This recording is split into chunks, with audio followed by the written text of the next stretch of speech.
Well, playing Call of Duty with a VR. Couldn't do it yesterday because an assortment of things. First, it wasn't working, and then I got it to work, and then it wouldn't work. I keep saying free bundle like I got something new.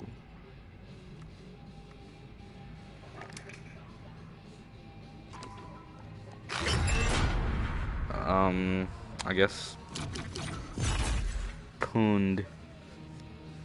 Get pooned. Get pooned. Pooned.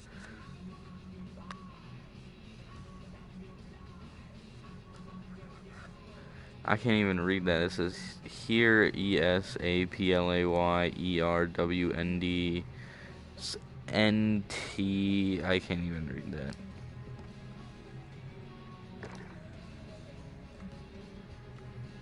Nothing new? It's not gonna say free bundle? Good. I don't play Call of Duty at all. I just don't. It's not fun. It's sort of annoying at times. But I'm only doing it because I'm bored. I'll probably end up moving to Destiny 2. Or something along the lines of retardation. Actually, after I play a couple of matches of COD, I might switch to an actual VR game. And just chill, really. But that would end the stream. Nobody's watching, nobody cares. NDTWNED.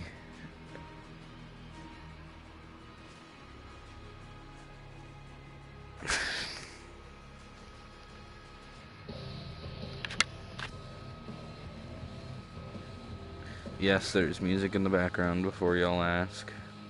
There is. Ignore it if you don't like it. Suck my... I'm not even gonna change that. I don't even know why I even pressed the button.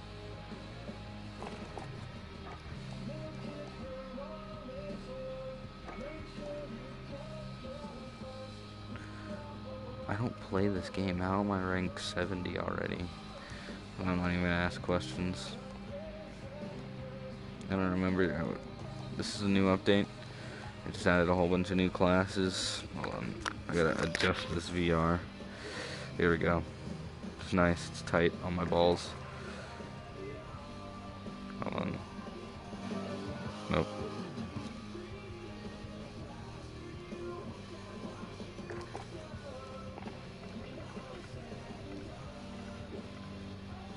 Shoot the ship. I have this Scavenger Ghost amped. What's amped do again? Faster weapon swap, blah blah blah, rocket reload speed. That would be good. Oh fuck, I just realized how gay grenades are gonna be if I play. Shoot the ship. Let's shoot the ship. Got him. Nay nay.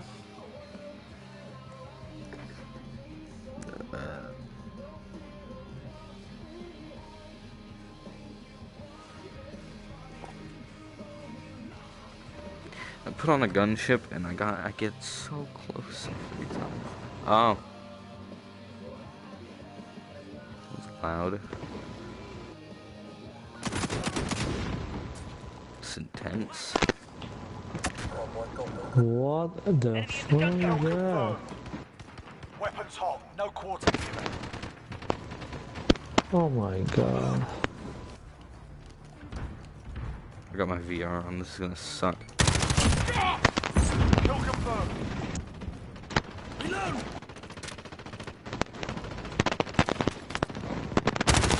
Oh, I just got my shit clapped. Oh my god.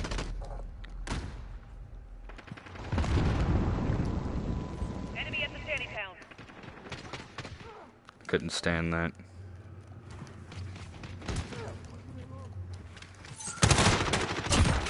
I'm so bad. Okay.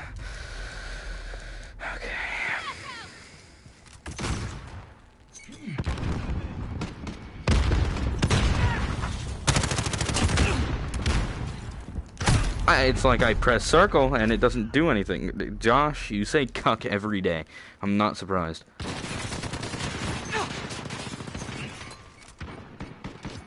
Enemy UAV overhead.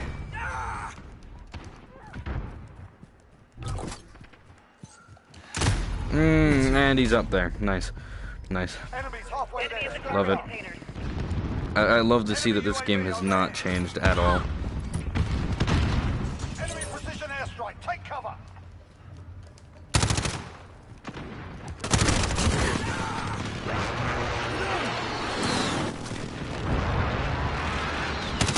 Oh, beautiful. And he's gone. He's gone. Great. My only fucking viewer in existence. It's not gonna stop me.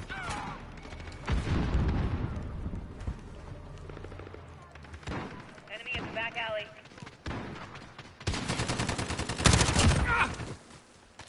Kill confirmed.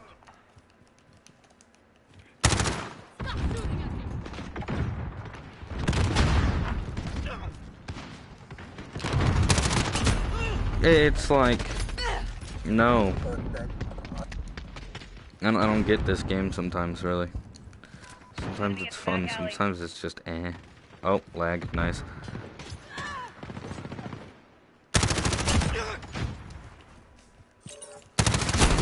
Oh.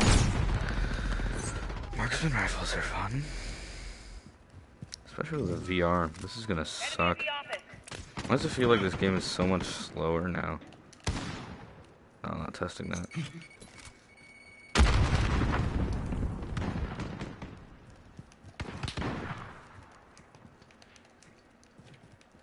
What?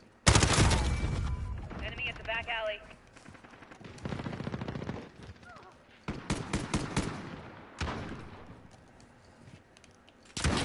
Okay, not testing that, sorry.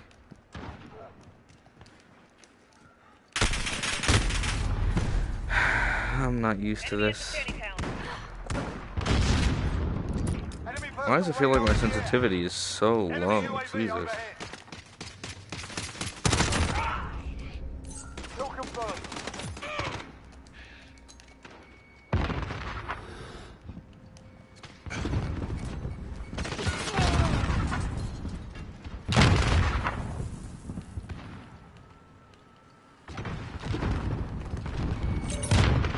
Nice. I'm surprised. Kill confirmed.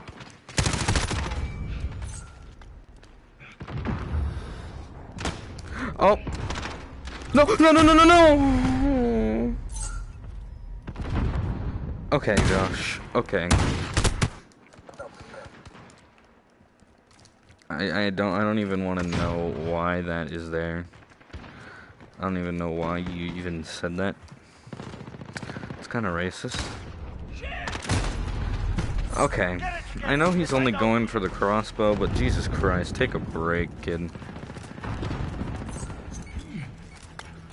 I don't even know why I did that. I keep thinking I had a stun on. Enemy in the courtyard.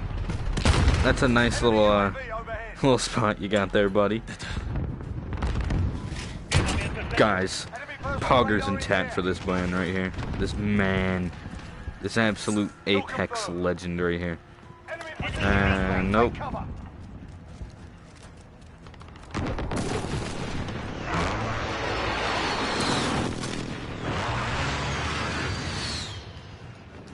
Don't even test it. Enemy at the center.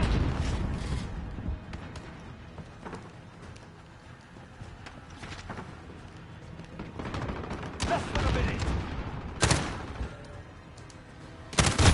I don't want to talk about it. I'm not racist. Josh, shut up. It's over. Shut up. For RTB, move out. I love this game. It's so fun. Enemy in the junkyard. Reloading. I like how Josh just loves to leave and then come back, say something really fucking stupid, and then just come back. We'll leave again, you know. It's top tier. It's fun. Kill bonus. Confirm bonus. Denies bonus. Match bonus. Oh boy, I'm really I'm really excelling right there. Oh, fuck.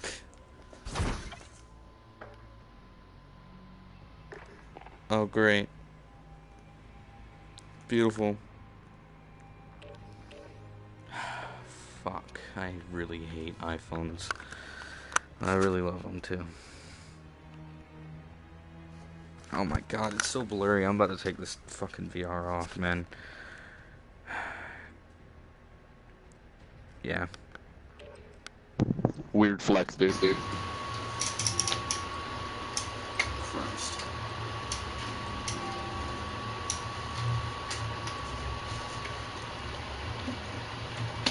Oh. Oh god. Oh, I got the Connect mic. And then...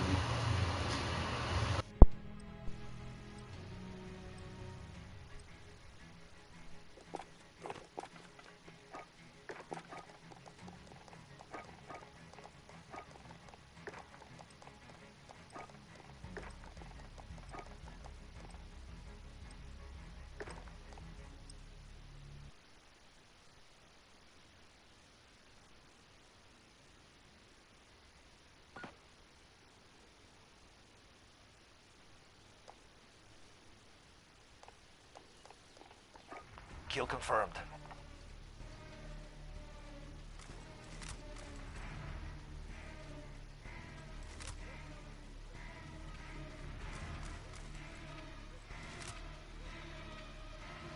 Weapons hot. No quarter given.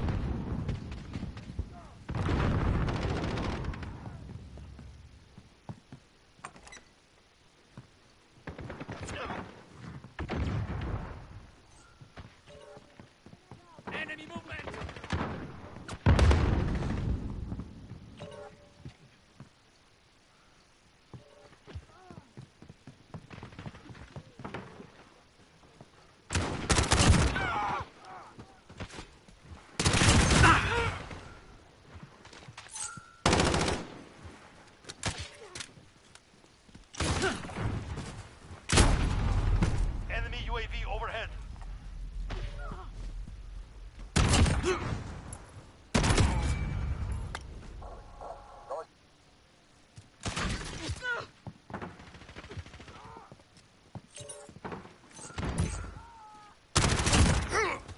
Kill confirmed.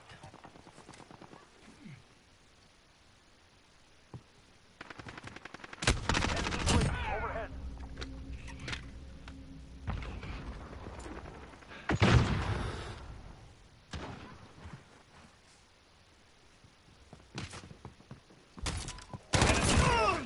Kill confirmed.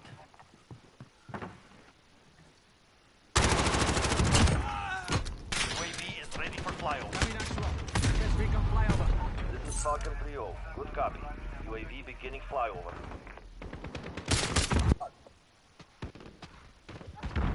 Enemy UAV overhead. Command is ours. Maintain pressure. Allied cruise missile launched.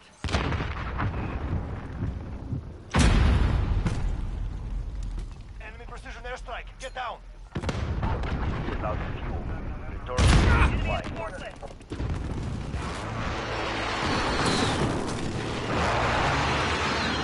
Enemy at the cargo containers.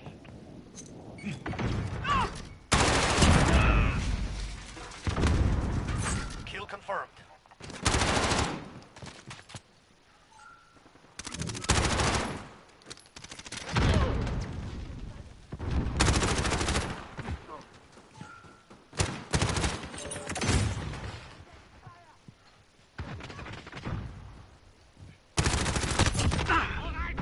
Kill confirmed. Enemy at the back alley.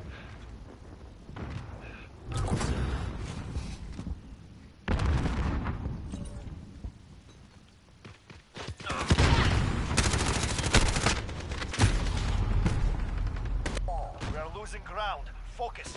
Enemy at the cargo containers.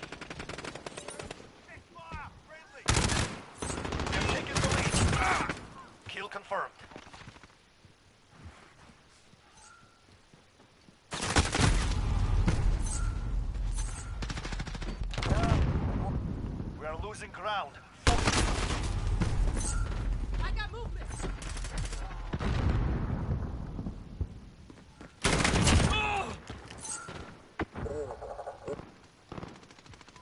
Enemy at the courtyard. We are in command here.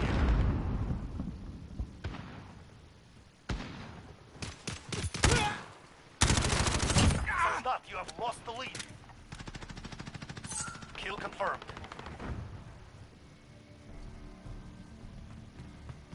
Change your mags. Soldat, you have lost the lead. Strike incoming. Kill confirmed. Friendly care package inbound.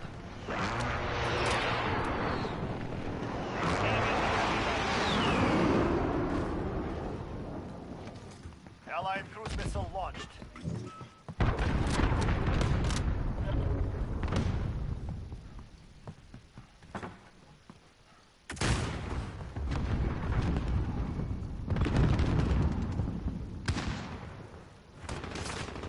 Allied UAV overhead. The lead is ours. Keep pushing. UAV is ready for flyover. Enemy at the Kill hotel. confirmed. This is Falcon 3-0. Good copy. UAV beginning flyover.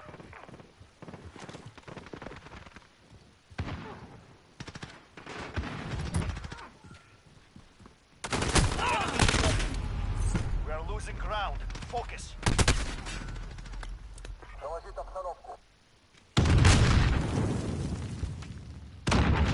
Is out of fuel.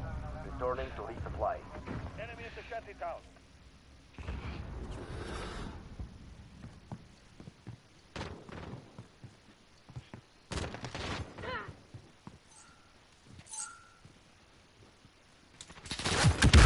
Enemy at the junkyard.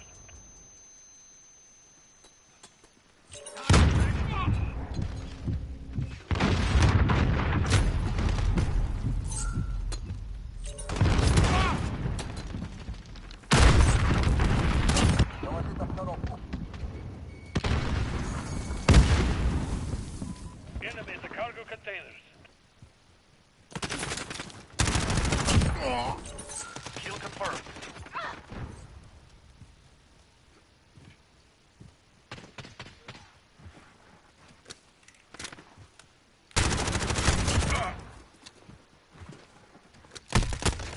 Back alley.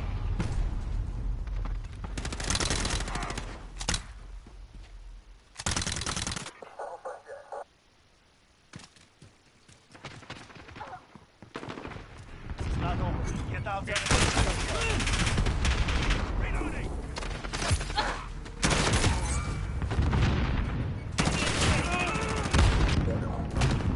Allied cruise missile launched.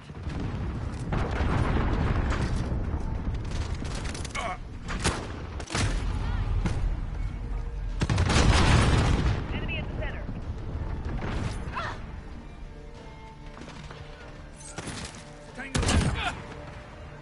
Enemy at the shanty town.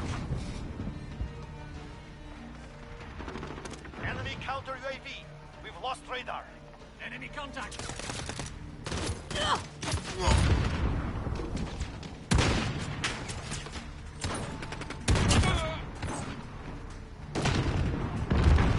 Kill confirmed. Enemy cruise missile. Enemy at the shanty town. Enemy at the cargo containers. Allied UAV. Enemy precision airstrike. Enemy Get at down. Main Street.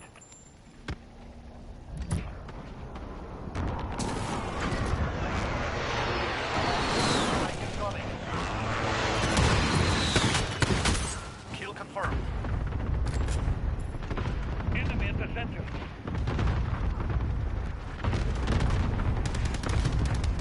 Friendly VTOL on station for Overwatch.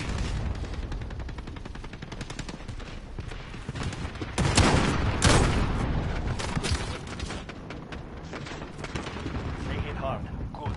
We will remember.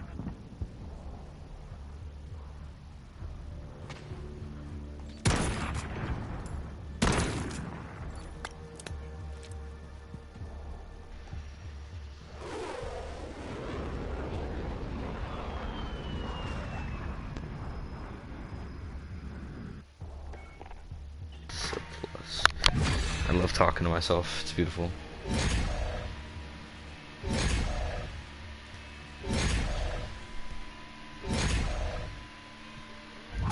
Wait, hold up. This is buy Battle Pass free.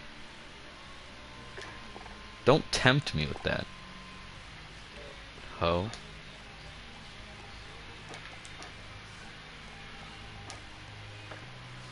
God damn, this new this game, I can't even speak right now. I'm mad at myself. You know, maybe if I post on my other story that I'm streaming. Because clearly nobody gives a crap to go through a meme page story to see that I'm streaming. So. Because one person joined.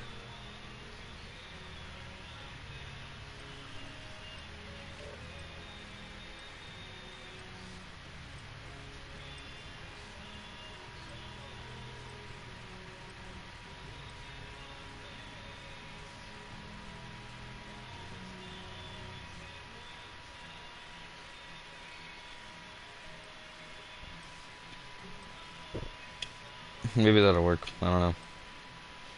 I wouldn't have a single clue.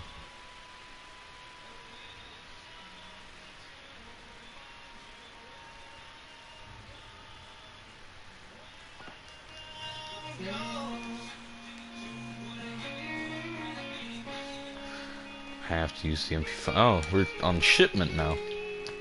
Oh, we're on shipment now. Okay. I know if I push middle. Really? Nobody pushes middle anymore.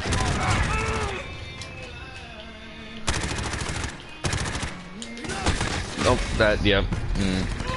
I'm not really feeling this map. Nice.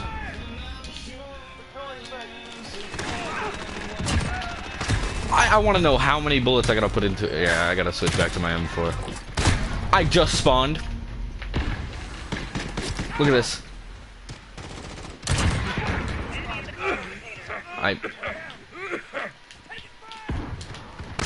I don't understand. I'm sprinting. I'm like pressing the sprint button so hard. I don't get it. I really don't. This okay boomer faggot. Use a better meme, please.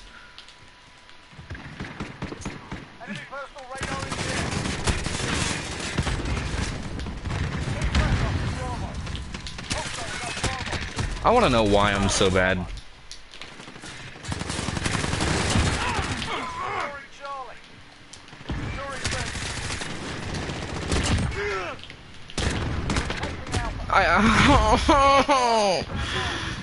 I'm missing so many easy shots. Like, I want to know why. Yep, this is it. This is where I kill myself. Honestly, this is where I'm gonna die.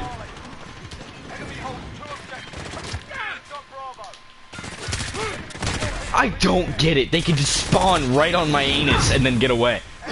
Oh, beautiful. Love it. Shut up, Planktown.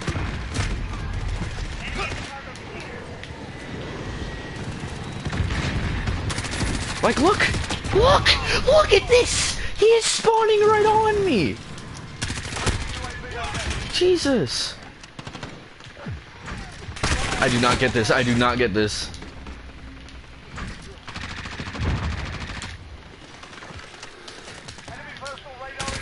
Nice, nice. You're a god. You're really so good. Like, I love spawning on enemies.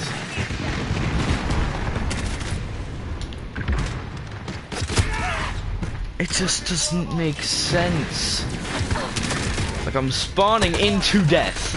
I literally get one kill and I die. I just don't get it. Like, look at this. Kids are spawning into me. Look at this.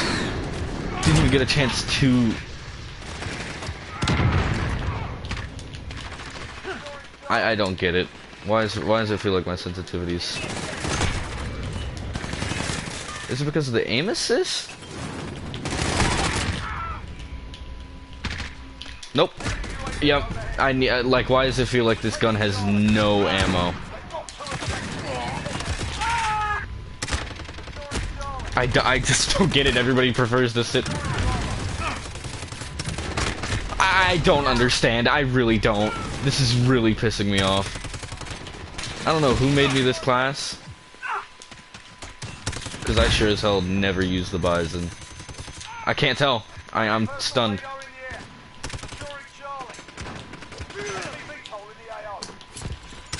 That's nice. That's nice. Love it. It's a nice little flick you got there, Buckaroo. I really don't understand. How many times am I just gonna run and die? Do I have to like skim the edges of the map just to make sure I don't die? Oh. Like, look at this. Look at this. I don't even get a chance. Nice. VTOLs are fun. I lagged. I love it. I love to see it. Yeah. I'm beyond mad. I just spawned. What am I supposed to do? What am I supposed to? I hate this map.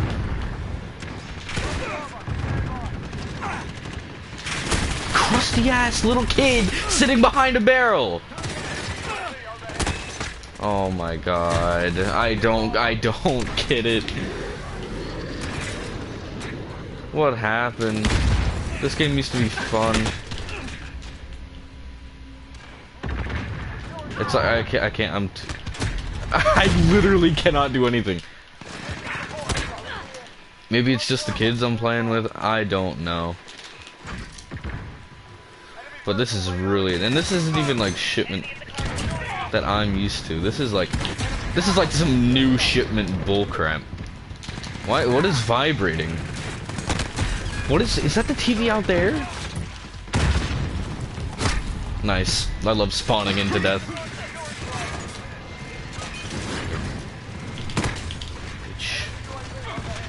I thought I had a throwing knife. Oh, I just spawned. Love it. Love it. Love to see it. Love to see it. Are you kidding me? Are you kidding me?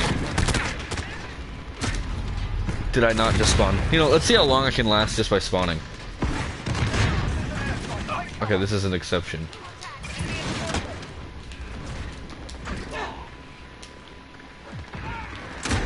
Oh, nice.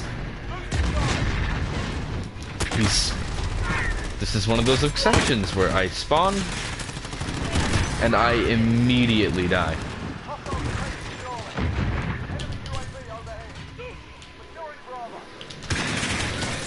Stop camping.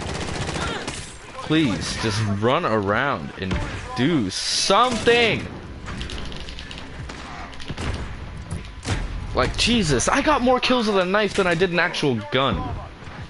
This is probably what I'm gonna end up doing from now on. I'm dead.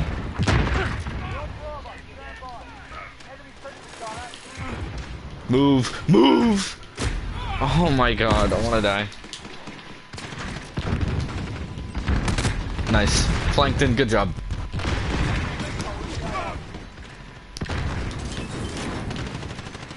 But unfortunately, you're a bitch.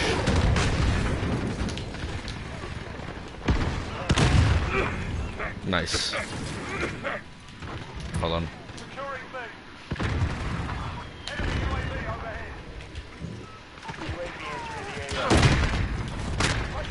I don't get it. I really don't get it.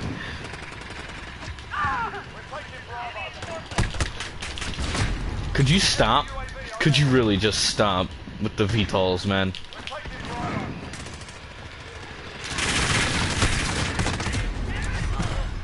My goal is to piss off this kid. Oh, nice. Hold up. I got a great idea. Quick fix? Nah. Double time. Ghost.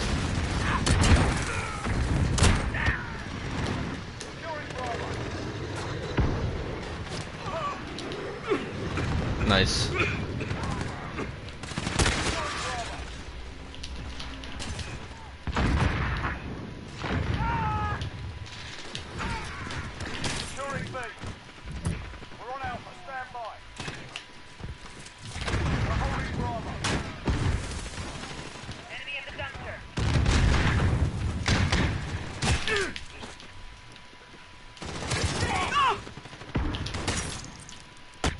Oh, that's nice.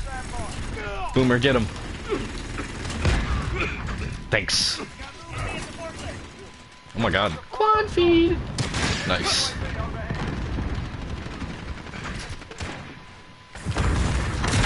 Oh, beautiful. RPGs are fun. Bruh.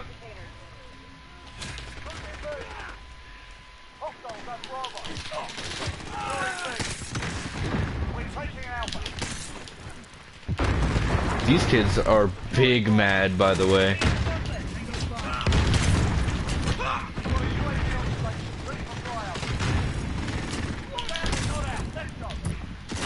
No! No!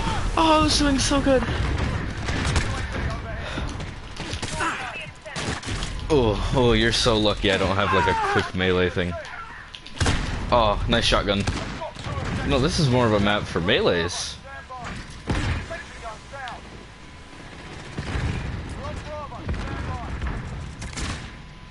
I don't care. Oh damn. Let me. After this, I'm gonna put on a throwing knife. Kids literally spawn on you in this. Look, it is atrocious. Of course, this is probably what some people are looking for. But damn.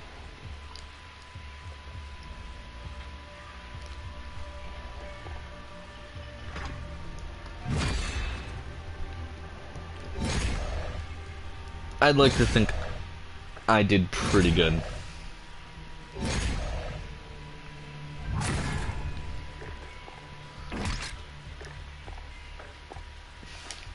So basically, I have to have the most apex of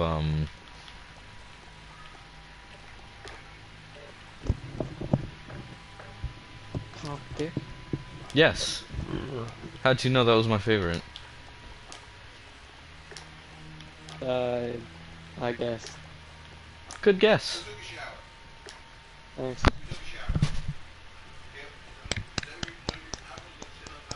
You're I in will there, buddy. literally beat any of you guys in here in Minecraft. Like, honestly, get on my level, bro. Bro, they updated the party chat, or whatever the hell you call this, game chat. It sounds crisp. Oh, I can already tell I'm about to get cancer from this. Mike Pence. Yeah. Mm-hmm. Yeah, that's my favorite. Oh, it's the best. I will suck you off. When? Dumpster behind your apartment at 9. I don't live in an apartment. Dumpster behind your dorm. I don't live in a dorm. Dumpster behind your house.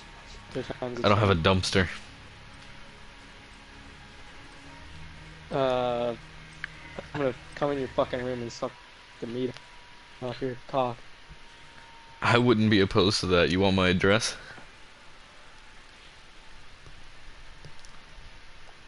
Alright, this just got really gay really quick. I'm so sorry. No, it's alright. I'm Mike Pence, I can't be gay. Hate gays. Nice. Nice.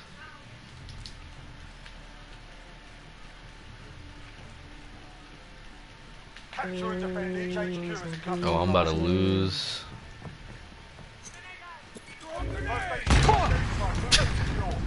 Blown to shit. Enemy at the office.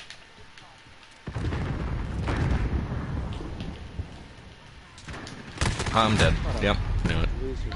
I'm so good. I played against this kid before. OG.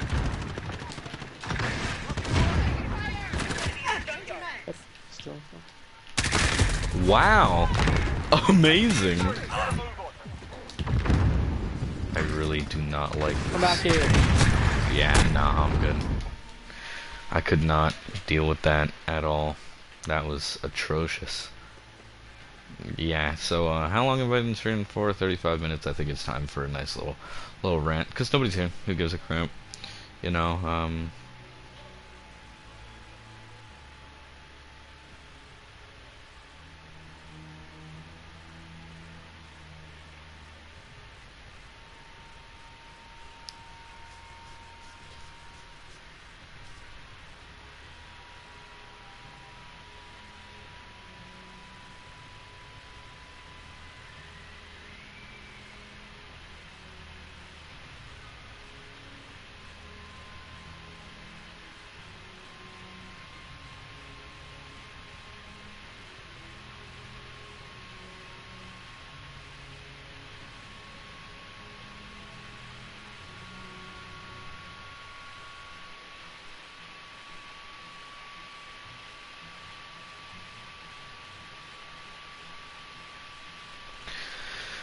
But, you know, loss isn't a thing taken so kindly. You know, let's hop into a private match so I can probably get really good again, hopefully. Psych, who gets really good that easy? Not fucking me. But loss is not a thing taken easily. It's not meant to be taken easily. You can go try as hard as you want to take loss with a grain of salt, and you just can't, especially if it's somebody that really mattered to you. You cannot do that. You cannot just pass off loss. Okay? Like, regardless, that like, oh my god, they're actually gone is gonna hit you eventually. 110%. You know, regardless of when and where, it's gonna happen. That's cool. But it's all a matter of time, really, before, you know, we lose somebody.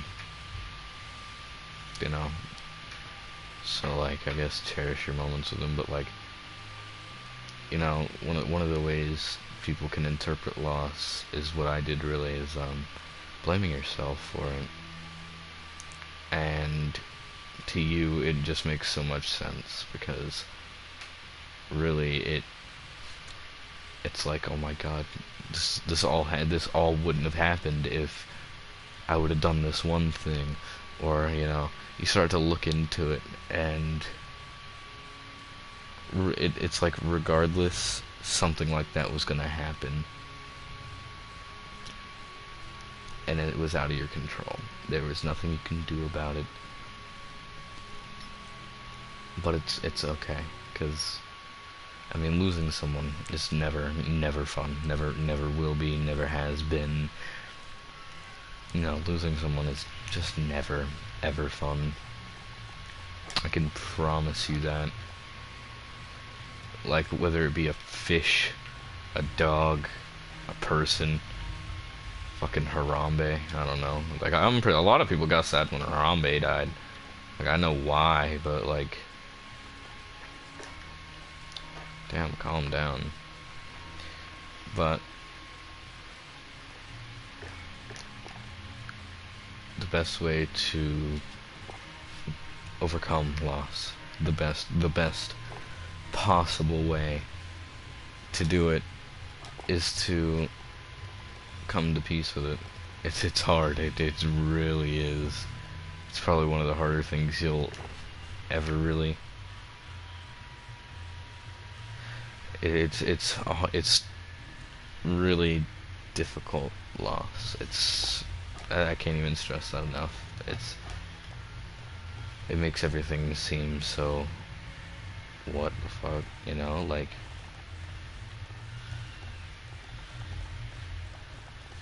and honestly, you cannot be afraid for loss. I mean, it always happens. You just, and it's always hard, you know, like, why wouldn't I be, you know, a little scared if you know I'm gonna lose someone? You have every right to be scared that you're gonna lose someone, but don't focus on that. Don't focus on the fact that you're gonna lose someone. Don't, because in the end, it's just not gonna make it good for you or the other person.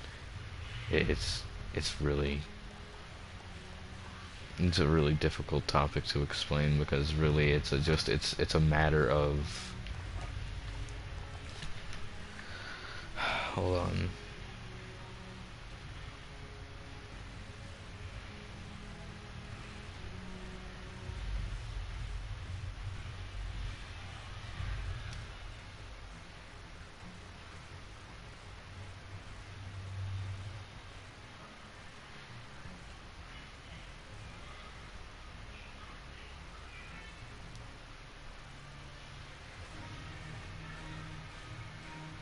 But, you know,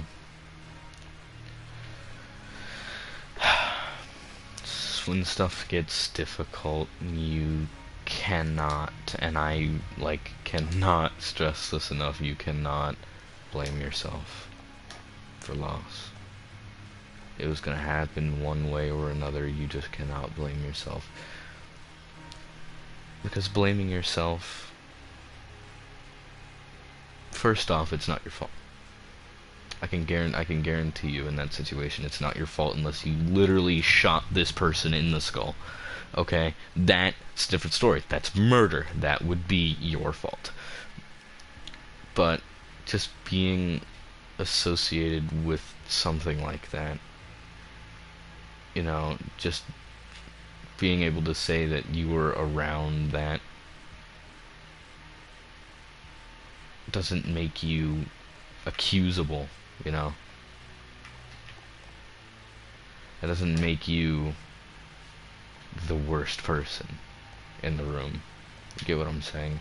A lot of you really won't get what I'm saying. Just don't blame yourself for loss. I know it's not that, it's like, how can I not blame myself? Well, yeah, you know, and it's difficult, but eventually you're gonna have to be like, it wasn't my fault, you know, it really wasn't. It's difficult. It is, there's no other way to put it. It's hard, it's definitely not the easiest fucking thing you can do. I'm like, I cannot even, like, explain to you.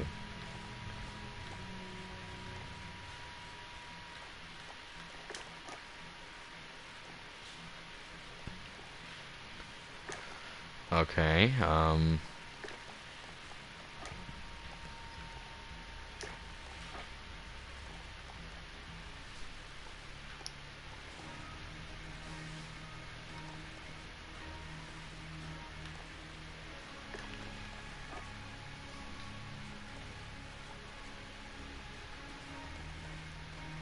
so if you choose not to put a bolt on it, will it just be an insta-kill? I'm sorry if I'm going really sidetracked.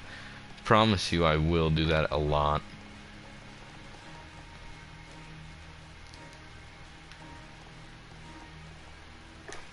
But do me a favor, don't blame yourself for that. It's not your fault. To lose someone is natural. It's a hard process, but you know, hopefully with help you can get past that. There's no other way to put it, really. I mean, but there's always going to be people there trying to support you if you've experienced some sort of loss, if you're going through something really tough, or you know, something is just hurting, you know, it's never not gonna hurt. That's the truth. I'm saying all this as I'm setting up a class, but there's no other way to put it, really. It's difficult. 110%.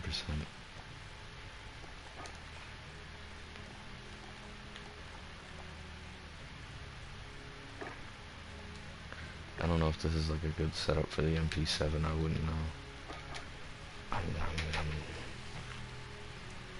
I'm just in shock, really, you know.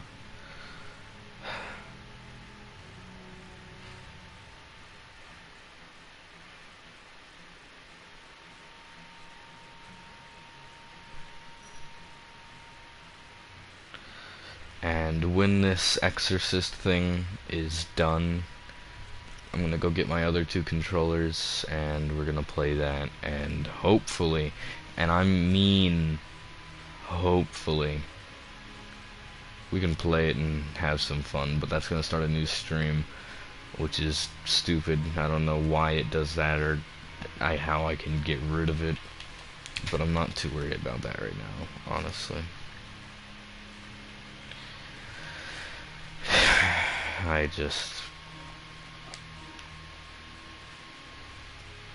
I mean, I'm just ranting to myself right now, but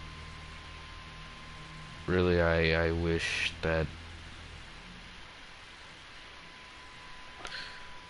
I could help everyone. It's not realistic at all. It's not. I want to try the heaviest gun, but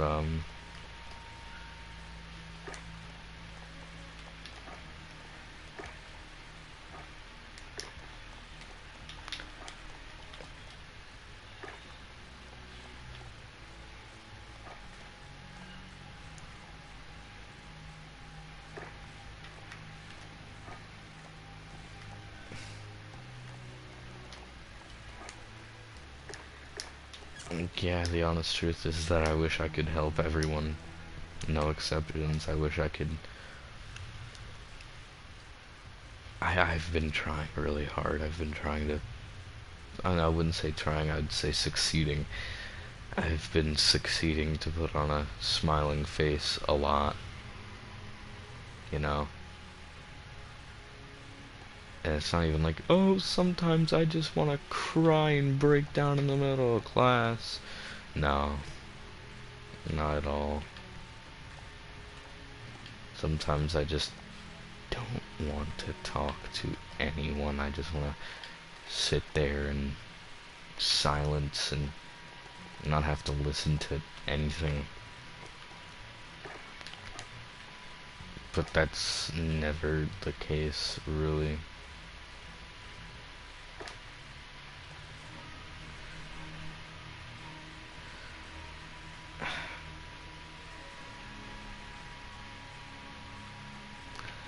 It's I can't. I feel like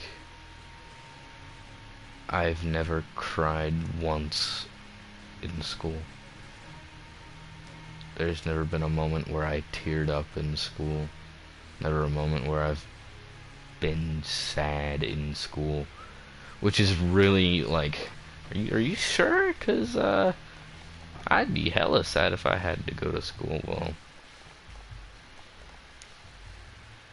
more or less, it just didn't bother me really.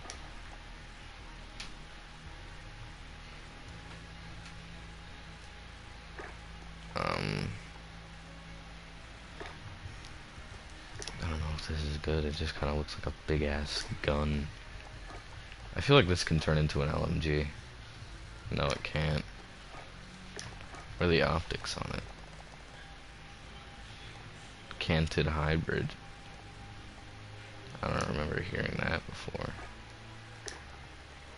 But, you know, I wish I could help everyone at once. It's not realistic. It's not possible. It's impossible. It honestly is. That's the sad part. You know, I wish I could go left to right to help that person, but you know, if I were to help that person, and that person needs me, then what am I gonna do? I can't leave that one, but I also can't abandon that one. And that's the difficult part, but it's really based on, I would say, morals. You're not like picking the lesser of two evils, you're just picking what you think is the right thing.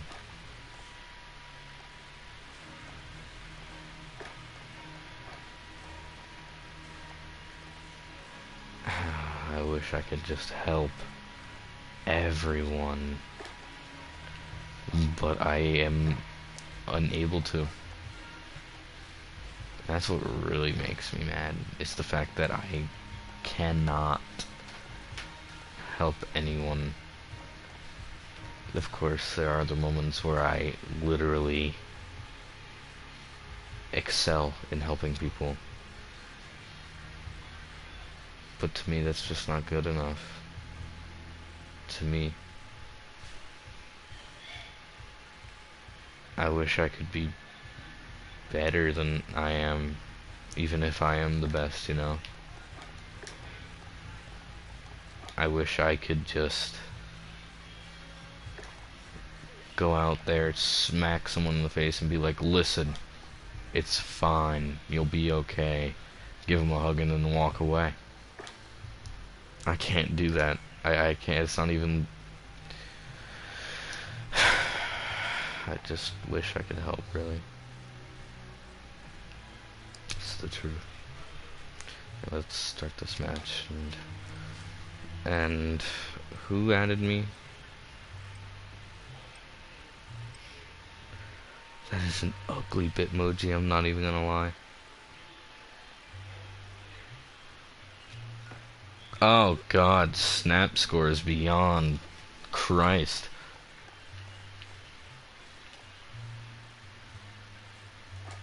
Team deathmatch.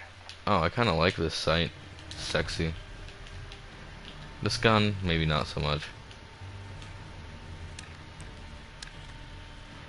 Enemy incoming. Weapons ready. I thought that was a whole dude. I'm playing against bots, by the way, only so I can just vibe. Oh, whoa! Okay, that is 110% my fault. Jesus.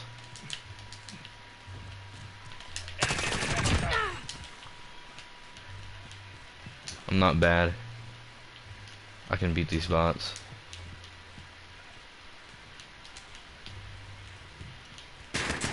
Hey, back off.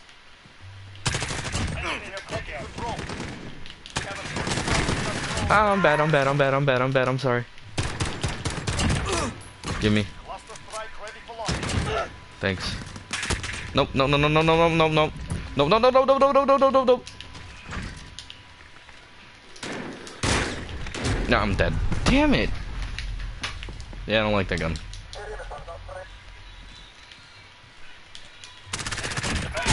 That's a shotgun. Nice.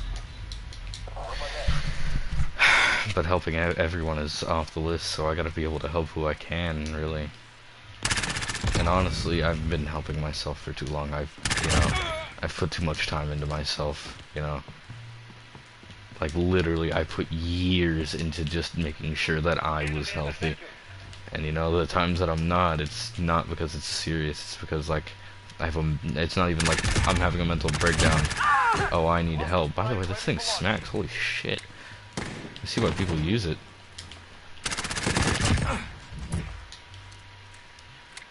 But can't help everyone. As much as you want to, you can't. And that's kind of where my dream dies. Right with that statement. With that, you can't help everyone. Get over it, you know.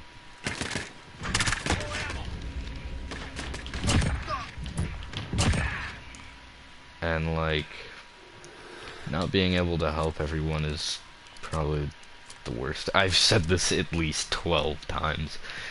You don't even need to like hear it anywhere else from now on. You just gotta listen to the stream once and be like, oh well, this is really sad. Apparently, not being able to help everyone, it's really sad. Oh, sweet shotguns. Nice. I got this sniper I want to try out. Because I tried to make the heaviest oh god, this thing is so slow.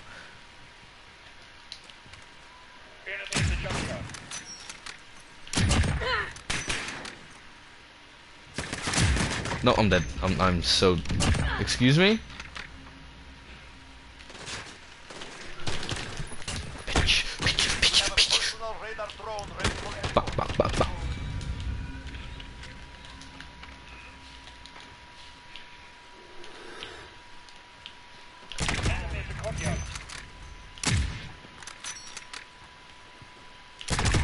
Oh yeah. Give me that.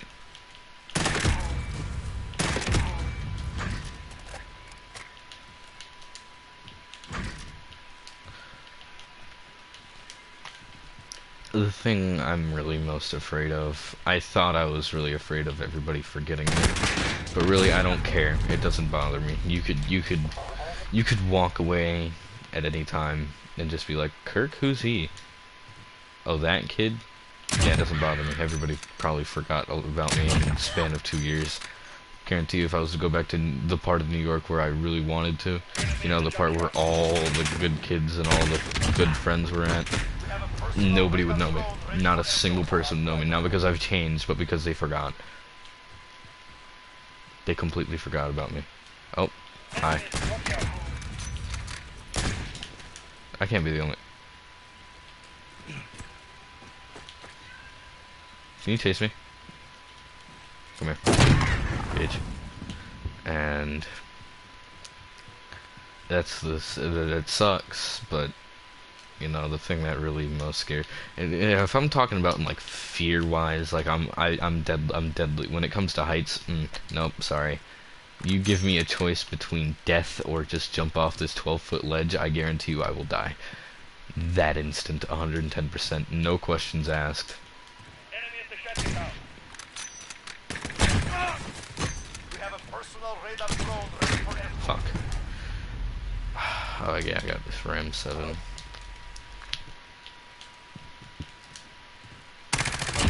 Oh, this thing like gives me FAMAS vibes for some reason.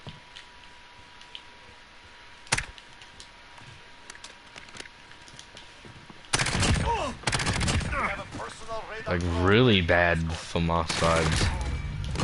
Cluster strike ready for launch. Dumb bitch. I'm talking to bots, by the way. If you give me a chance, I guarantee you I'll be able to clap some bots. Oh.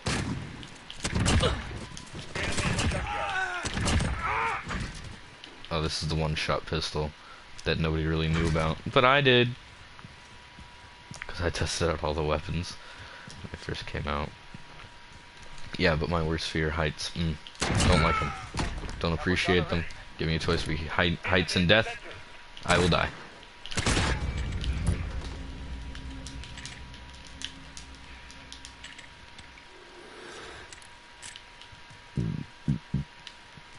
I wouldn't say necessarily that I'm afraid of going anywhere that's taller than 12 feet. Yeah, but when you have me like jumping off of something that's over 12 feet, sorry, there's no chance you're getting me to do that. You better give me a huge amount of money, and I'm talking huge. I said there was no chance, and really there still wouldn't be. I'd take the money and run. You can say that's not an option. I'd make it an option.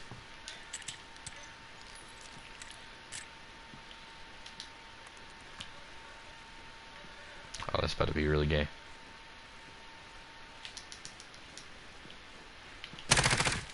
Peek it again.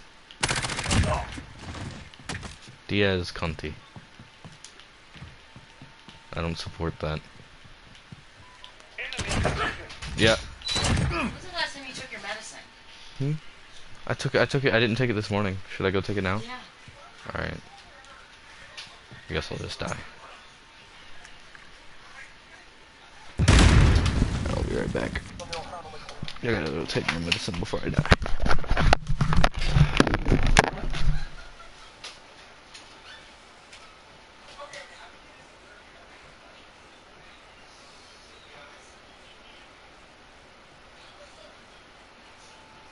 Enemy at the back alley.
But another word of advice, if you ever need it, is Personal radar drone ready depression for always hits hard.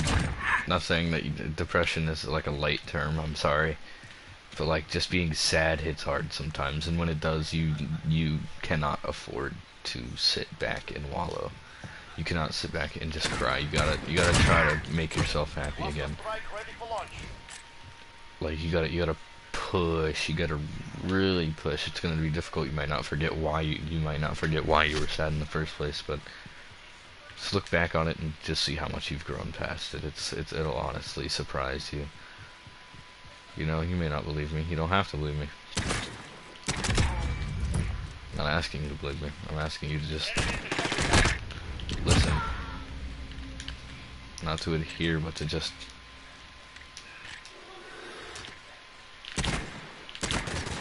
oh, nice. Okay, I have this. Oh, the crossbow. I have yet to actually. So does this make it like? Enemy in the junkyard. Oh no, it takes 2 shots unless it's a headshot. This thing takes so long. Jesus. Personal radar drone ready for I can see why it's a marksman rifle. Sorry, I just had to. strike ready for launch. Enemy near main street. Oh. Is that an upper body shot?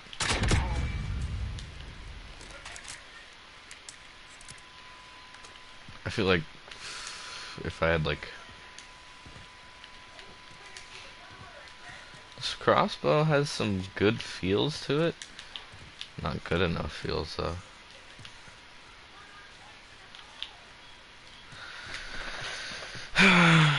Another topic to talk about. Favorite color? Red, all the way. Enemy in the junkyard. If you give me a choice between a red, if you give me a choice between a blue Ferrari and a red Saturn, I'd probably end up choosing the Saturn. And I hate Saturns, that's saying a lot. I'm kidding, I would totally take the Ferrari, what the fuck. But still. That was just an example. And if it wasn't if you didn't get it when I first said it, you know.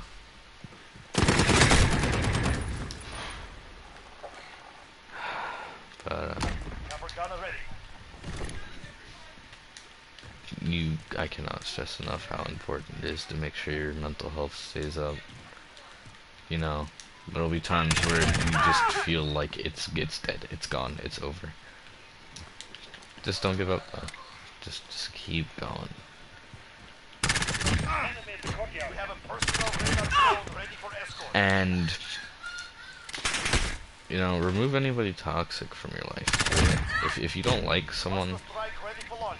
you know, of course, you know, I wouldn't say, you know, you have to be nice to them all the time, because if they're that toxic, you know, just don't talk to them, really. Just cut them out. If they're that toxic and, like, they're not helping you, they're more hurting you than helping them, cross them out. Really. We have a personal radar drone ready for escort. I don't necessarily mean that you cannot be friends, but just, like, distance yourself, you know. Cluster strike ready for If they're launch. only bringing negative vibes and they used to bring positive vibes, you know.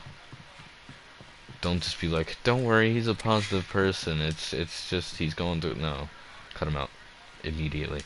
Well, don't cut him out. Just distance. Okay. I never did, and it hurt a lot. This was more when I was a little kid, though. When, you know, I didn't take pain as it hurt. I just took pain as I can deal with it. I'm a big boy. Which I was. I still am dealing with it, but Chopper gunner ready. it doesn't hurt to address it. So. Sorry, I just... Stop! Holger!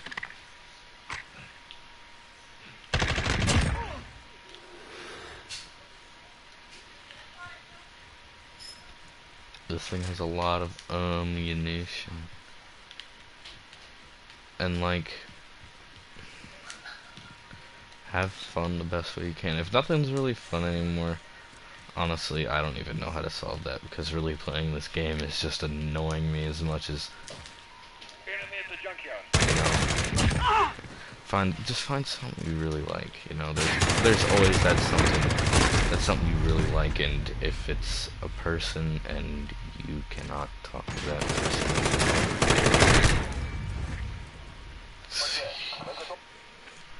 it's difficult, but you gotta find something else you like, expand upon that.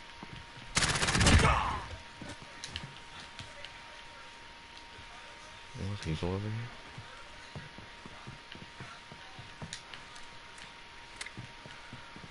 You know, find that something you really like and improve. Personal radar drone escort. Like, I have my guitar, you know, I'm trying to improve. I really want to. Doesn't feel like I can't, because I know I can. It's just, you know, I honestly don't have an excuse. I don't have a reason why I couldn't play guitar right now and not stream.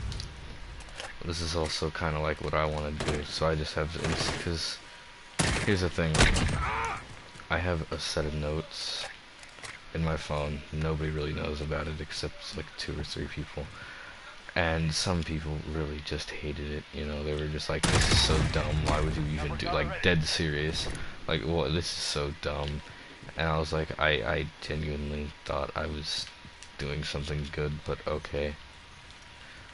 And then there were some people that really cared enough to ask, you know, why, and my notes are a collage of just my mental health increasing and decreasing over the span of, I say increasing and decreasing like it's like, I don't know, like a fucking pie graph, not a pie graph, but like a chart of sorts. I would put it more in a sense that it was a, you know, it was, my mental health was up and down. You know, it was never always positive. You'd get the times where I said, I want to die. Then you get the times where I say, dude, I love life, you know, you get the moments like that. And that's the good, that was scary.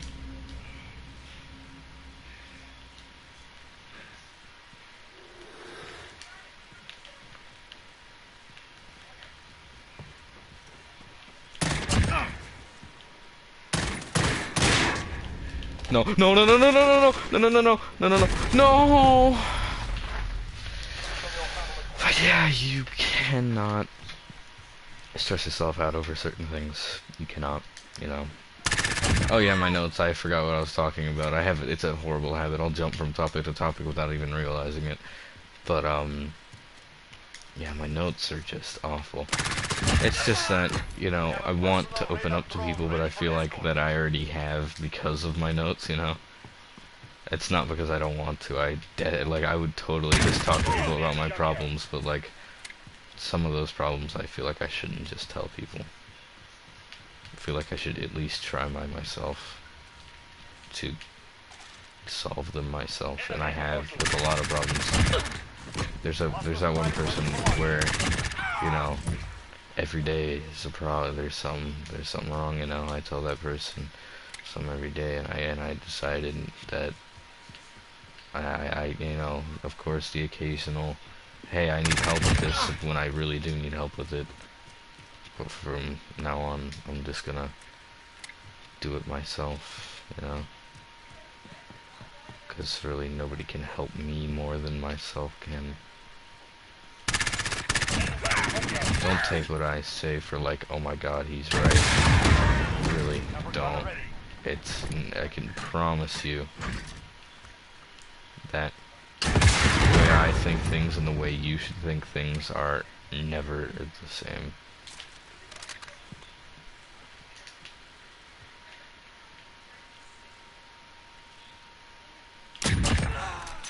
You really should never be mean to people, really. Always try to be nice. Even if it is dumb as hell, you know?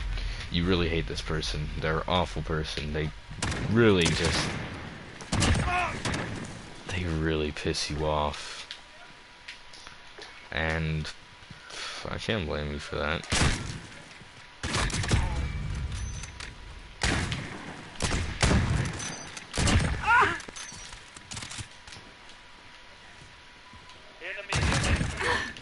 We have a personal radar drone ready for escort. You know, my life isn't all bad too. There's a lot of good spots. You know, I'm not like one of those kids that has a secret dark past and I'm gonna be the next Batman or some BS. But you know, there is a lot of dark crap. But there's also a lot of really good positive stuff, and it's just like I used to focus on the negative stuff, and when you really try hard to focus on the positive stuff, even it's hard enough. If you really focus on the good times rather than the bad times, it helps.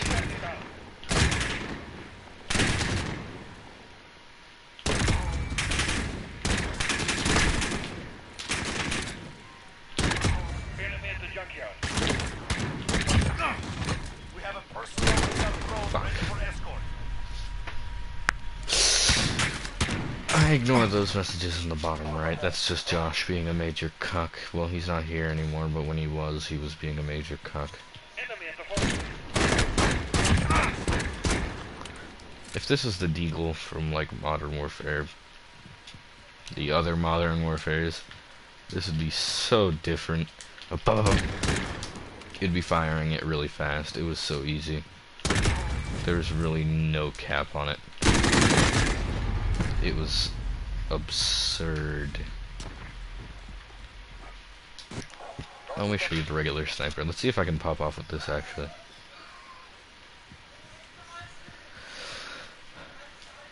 It is way quicker. Oh! What is this? What is this? What is this? What is this? HDR, give me that. Nope.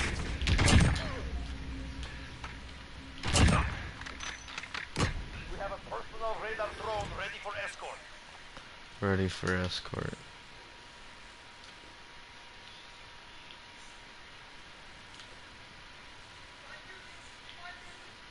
Enemy at the junkyard.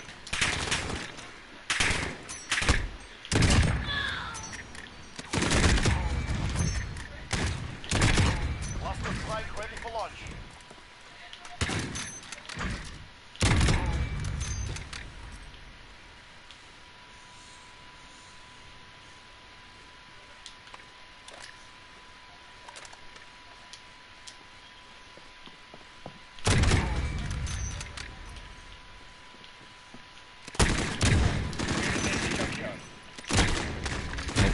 Yeah, I'm dead. Yeah, but I don't think that I help a lot. Sure, I might. Hell, I might, like, be a fucking god, and I have no clue. I would have literally no clue whatsoever. It's only because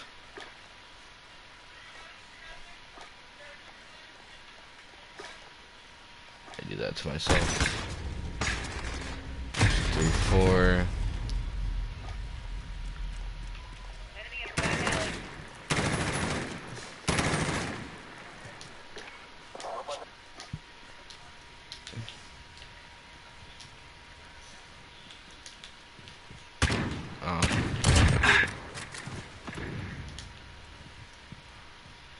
You know, We have a personal radar drone ready for escort. some part of me wants to go back to the past where it all was fun and, you know, everything was new, really. Enemy at the junkyard.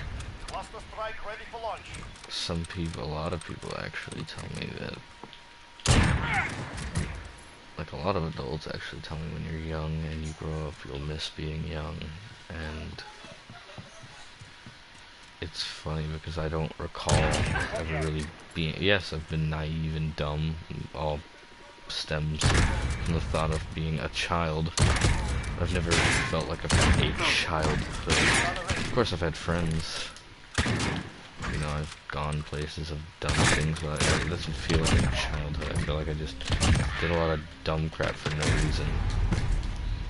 I did it like, it's just more or less like I never really did anything. I sat at home and played video games because I was too depressed to go outside. Enemy at the junkyard. But that was more or less. Sure as hell wouldn't go back to that. Nor do I want anybody to think that they have to deal with that. Because they don't.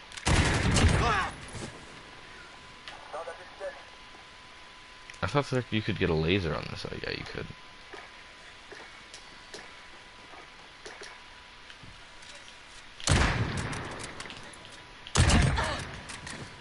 This thing aims in real damn quick, doesn't it? Enemy near me. We have a personal radar drone ready for escort.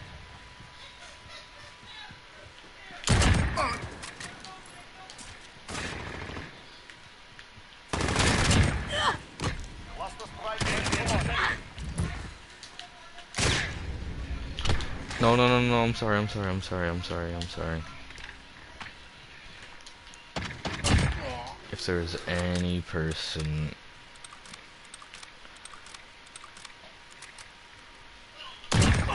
I feel like I did wrong in my entire life, like I genuinely hurt, was when I was in my school, Savannah Ridge.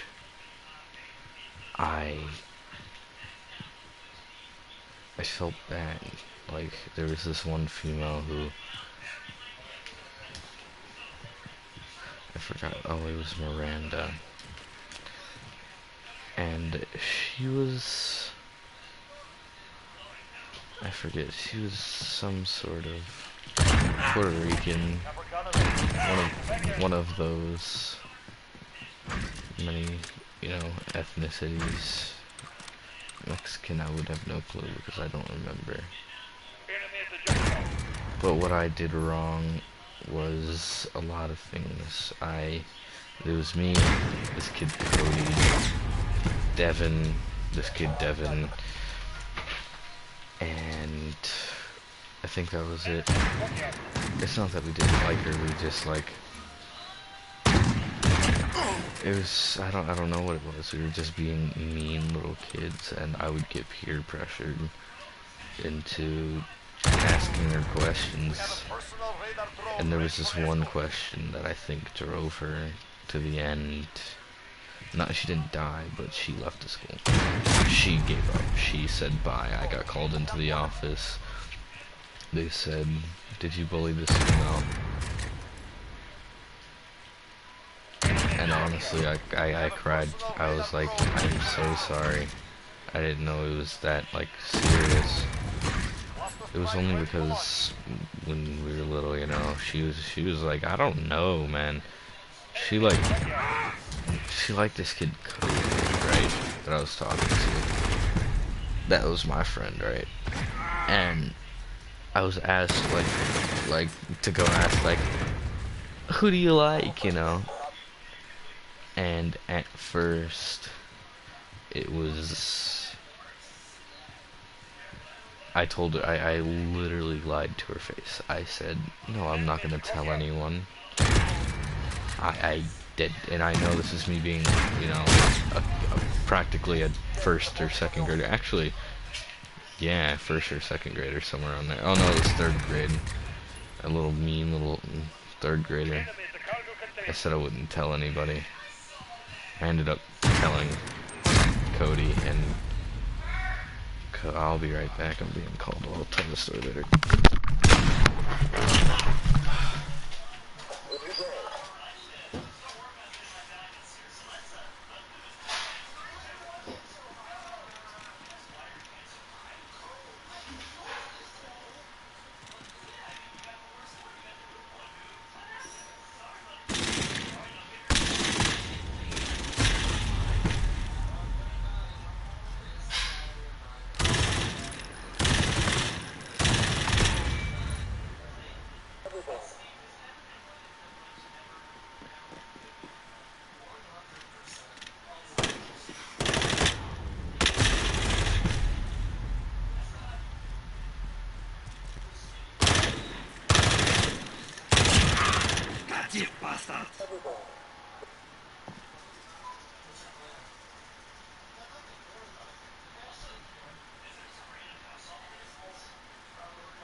near Main Street.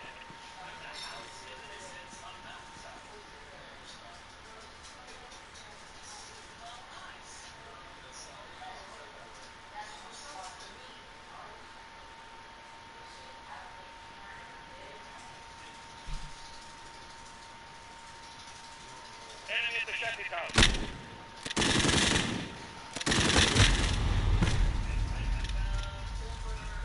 Enemy in the back alley.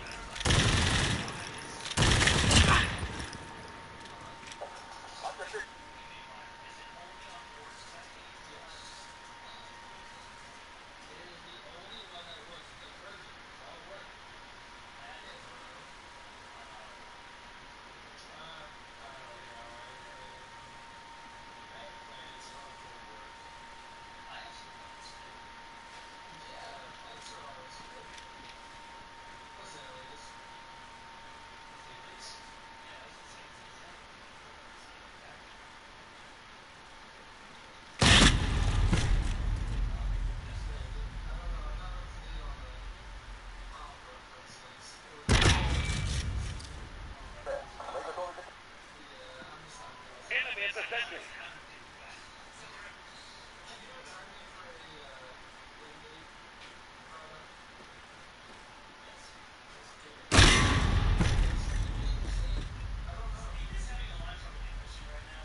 Enemy near Main Street.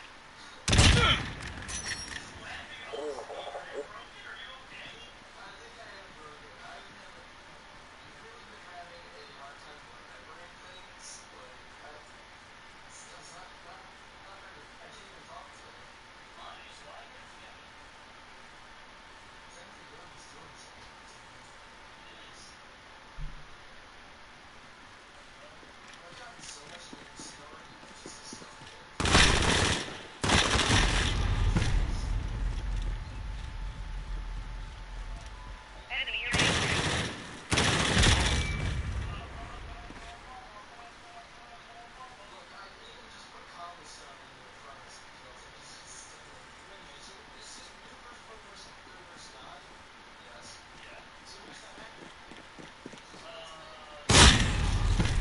Enemy near Main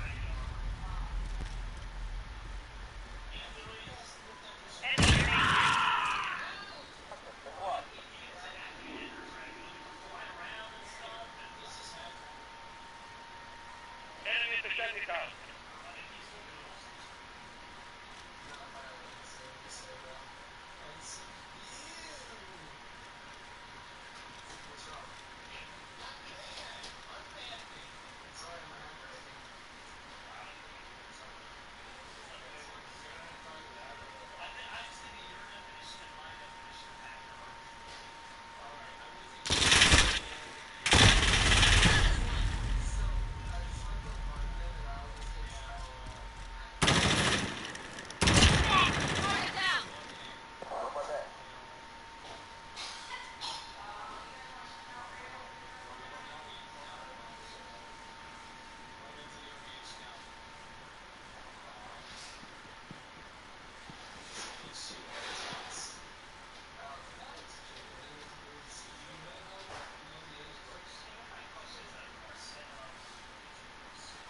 Enemy at the forklift.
to do while I was gone.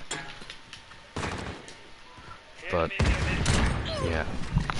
Miranda was one of the nicer people that I treated like noodle butter, and it makes me feel bad to this day. Personal radar drone ready for escort.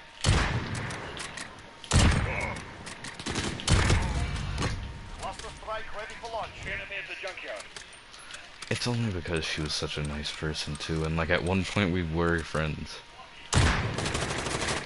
Then, you know, I told Cody, and then Cody like was like, ew, this ugly.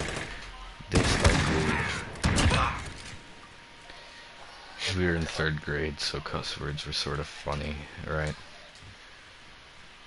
And honestly, I know not many people are gonna see this,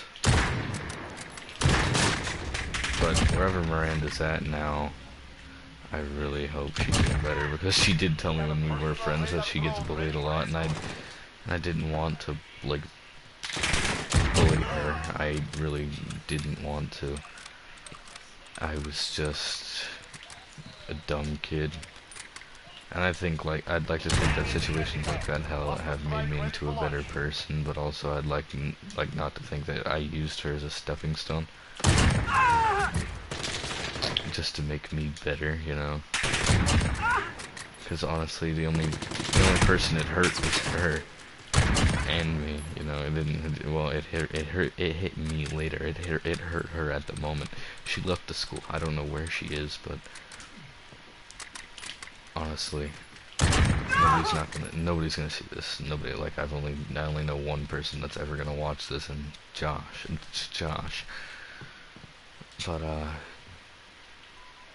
wherever Miranda's at, and if she ever does see this, you know, I'm sorry. 110%. Yeah, I regret the way I acted. And it's moments like these where I was just a complete a-hole that made me into a better, nicer person, you know. Of course, I'm not the nicest person to everyone, but who can be, really? I don't like everyone, but I can't say I hate everyone either. You know, you walk up to me and you say hi, I'm gonna walk up to you, you know, I'm gonna be nice.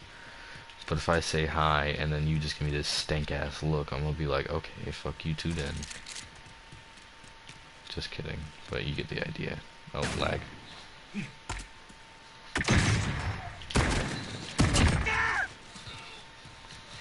And yeah, that concludes the Miranda story. Really, I was just mean to her like all year. Of course, I don't quite remember it well, but we did have a table together, and we were such good friends. We talked a lot, and I would get made fun of because I was her friend. But it wasn't even like she was ugly or anything. She wasn't even like, she didn't have like 1,200 scars or anything. She was just, I don't know. This sounds really messed up, but like, the best way to put it is to say, at the time it was like she was easy to pick on, and that's really messed up of me. And I really regret it. Honestly, y'all's opinions can change about me because of that, and I would not blame you. Because that is just the worst way to treat anyone, for that matter.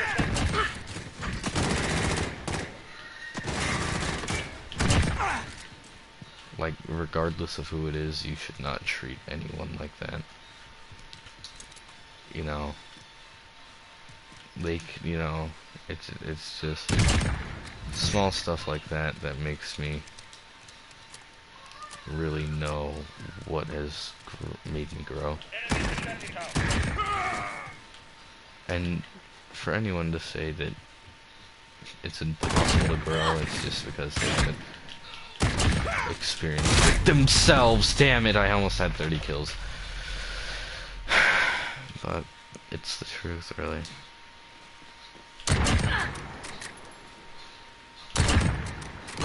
You know, not everybody's gonna grow up to be nice, and I'm so glad I did.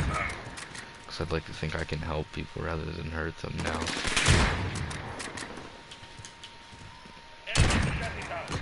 Cluster strike ready for launch. But the fact that I still hurt someone at all isn't astonishing, because I hurt a lot of people. This one person my dad was dating, she was like my best friend, really, because she treated me like I was freaking awesome. You know, I was my dad's kid, you know, I was top dog when it came to the bar, you know, I was freaking amazing. I was, you know, to everyone, I was like the savior, really.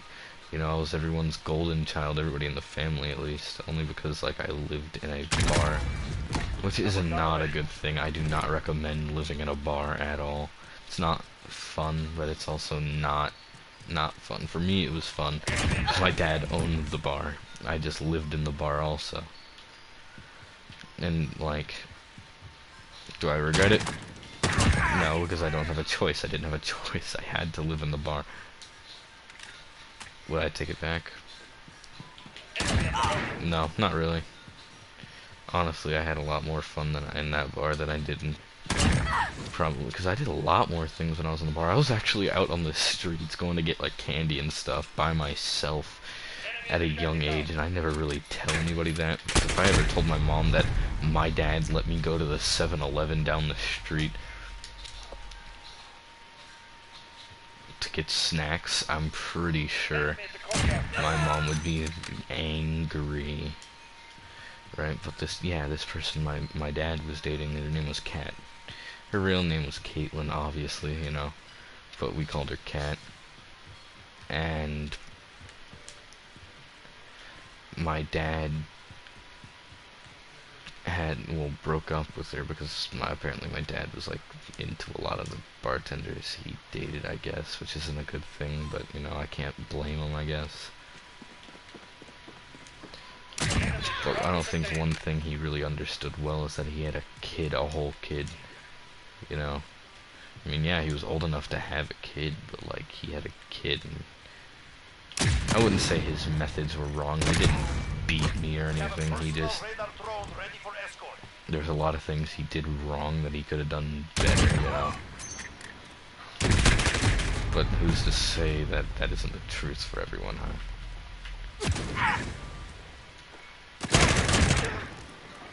Nope, sorry, hold on, I want to change my loadout.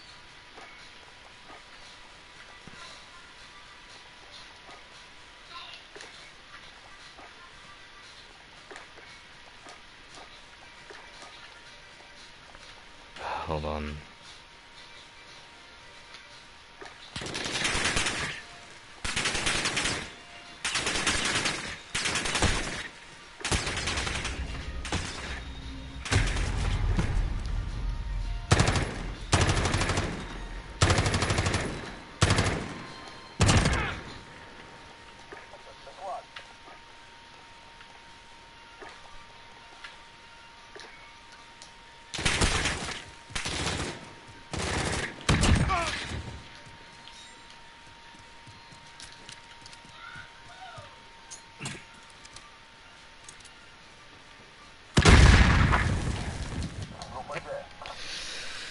Yeah, there's a lot of fun stories in the bar, 110%. I cannot agree nor disagree, because a lot of it was fun, you know, there was a lot of fun moments. Like, I made so many friends with a lot of people that were older than me. It's not funny. Like, dude, I made friends, you know, this might sound like that wasn't a friend, bro, he was a pedophile, dude. No, they were all great friends, really. Because, like, you know, a little kid, I never really made friends with kids because I couldn't go anywhere. I lived in a bar, they couldn't come to where I lived, you know. So really, when I lived in the bar, I didn't have any friends. Except adults and people who I sat in the bar with and I talked to, including a lot of people. But we're gonna start with, I believe his name was Ryan. I believe his name was Ryan. There's a lot of Ryans. There was like 3 different Ryans, but we're gonna start with the one. He was like a 25-year-old dude, well chiseled chin, dark tan, one of the cooler people I'll ever meet. And, like, he was one of my friends. He was practically an uncle to me, but, like, he got kicked out of the bar and he wasn't able to go in there. Started a fight. But like that guy was like top tier. I wouldn't say like more than like I wouldn't say he was like a father figure. He sure as hell was not. But he sure as hell was a great person that helped me with a lot. Then you had this one guy that would come in the mornings just to sit down and relax for a minute, read his newspaper, and he would read to me like the comics and stuff of Garfield and all that. You know, and then there was this one old lady after. I never really got her name, actually. I forgot her name. It started with a B. I believe it was like Beverly or something. Nice old lady. She wouldn't come down there to get slammed, but she wouldn't go down there to like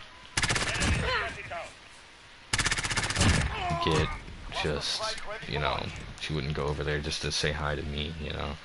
When I did go over there, she would stop by the dollar store and get me one of those ninja toys. She was like one of my favorite people, and I would love it. Cause like by the end, when she stopped coming, she would give me. I would have at least 600 ninja toys. It was so cool. Like, I could, like, cause like I would say they were family, really. Of course, you know, there was, and then like. My music taste really does stem from that bar. It really does. Any music that I heard from there was music I listen to now. You know, there's of course the stuff that my Uncle Tony listens to. One of the better people I'll ever meet. My uncles are like the best people for some reason. I don't know. Like my uncles are all like the cool people. My uncles and aunts.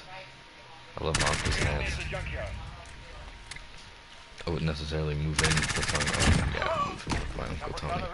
Hell yeah, I'd move in with my Uncle Tony, but not my Uncle Josh. Only because, like, he's got enough on his plate already. I don't think he can handle Tuckus. But, like, yeah, my uncles and stuff are, like, the coolest people, man. I don't care what anybody says. But, yeah, of course, everybody has their own opinions. Not everybody's gonna like my uncle. But I feel like my uncle is one of the coolest. My uncles are the best. You got my Uncle Rick, which I think he's a god. And my Uncle Josh, who I think is like one of the funnier people I've met. Only because he's just more of a, he's like almost 40 and he just loves going to like parties and stuff. So, it's hilarious. It's really just hilarious. Enemy near Main Street.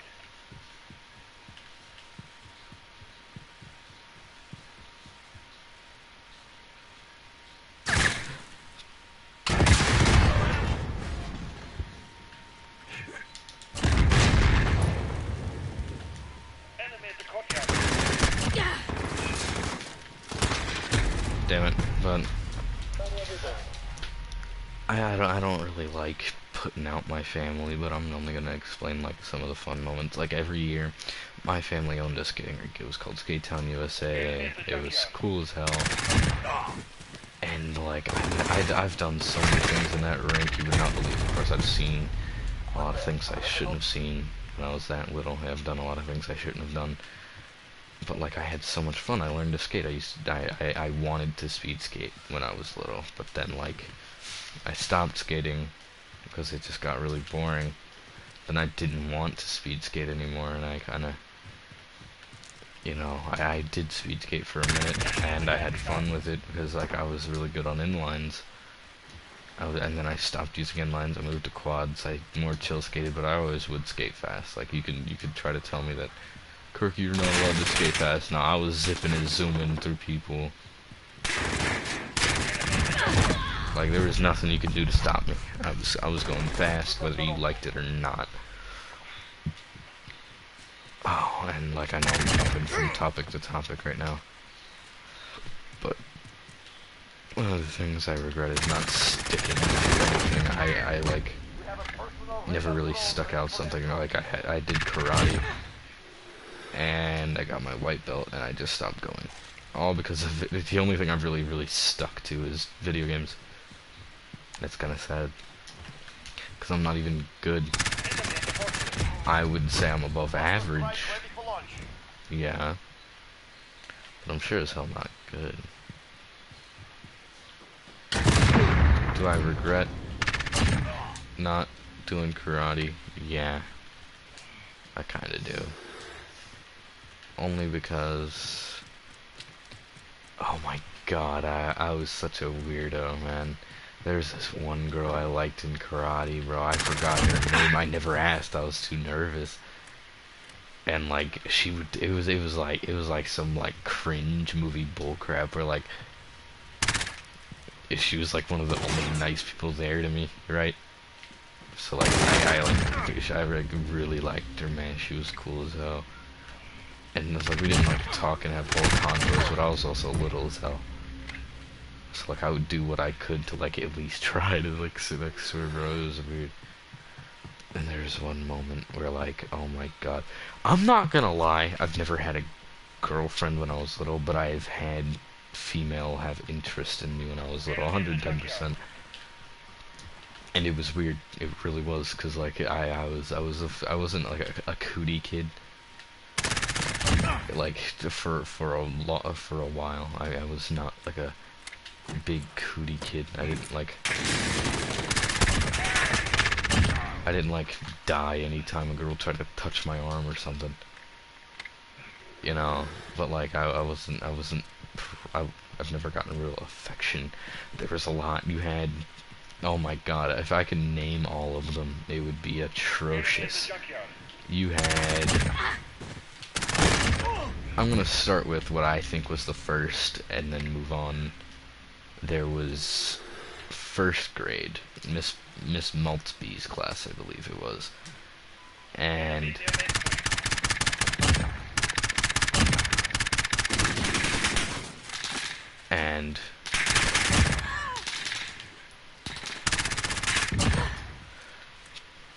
freaking, her name was Annika, right?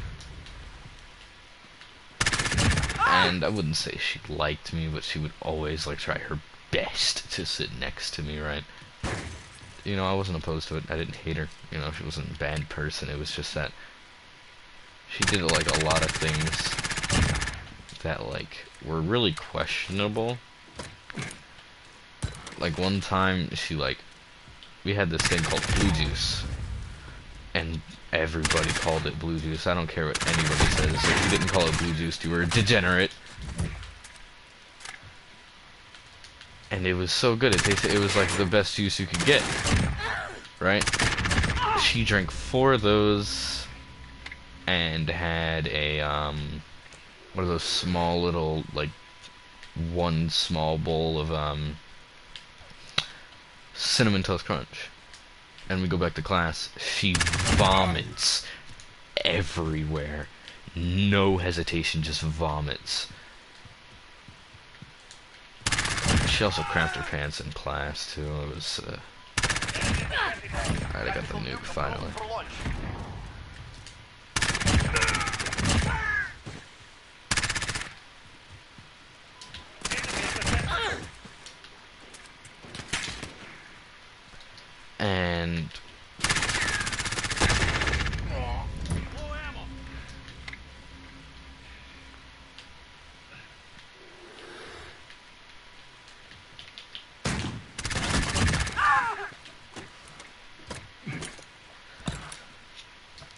And when I tell you she was an interest, I don't mean like I liked her. She was cool, you know, she was like one of the cooler people. I definitely, this was before her, actually. I bullied her, right? You know, I didn't like go out of my way, smack her or anything. She had this one scar on her back that I really regret saying anything about. Because, like I said, oh my god, she has a scar on her back. And like everybody was like, hey, how's that scar? How's that scar on your back? And I felt awful. I felt awful.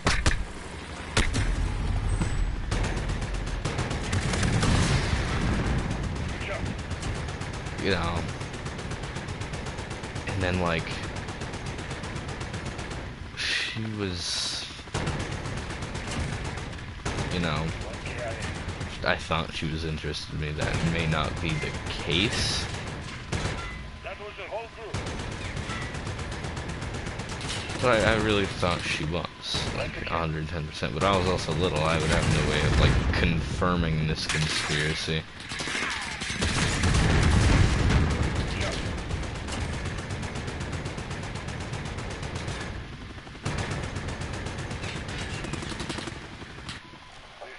But, yeah, you know, I wish you luck. she was, weird person. And then you had Ruby. The problem with Ruby was is that when my grandparents owned this game, right, her mom worked there, so she would come over, and this is like the first female. I'm gonna promise you this: the first female I kissed. Under 10%. I was definitely before 3rd grade, but it wasn't like no makeouts. Yes, right. And she did a lot of nice things for me. She liked me with a passion. I can promise you that. I wasn't so sure myself because it was like weird. It was unnatural. She would chase me around and crap. It was like, oh my god, please no, not again.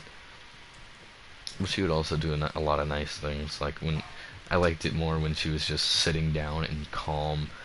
And she would one time was like one of my favorite moments.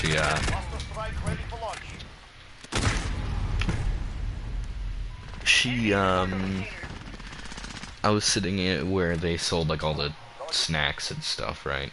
But it was like to the right of that where they sold all like the balloons and the toys and the, you know, the stuff for like tickets, I guess. Oh no, it was for cash. We did it for cash because we didn't have tickets. We didn't have like ticket machines or anything, which was kind of dumb. Because I wish we did have tickets, because that'd be so good. Because I'd be getting so much crap, right? We never got tickets. It was kind of dumb. But yeah, we did it for cash. It's crazy. It's crazy.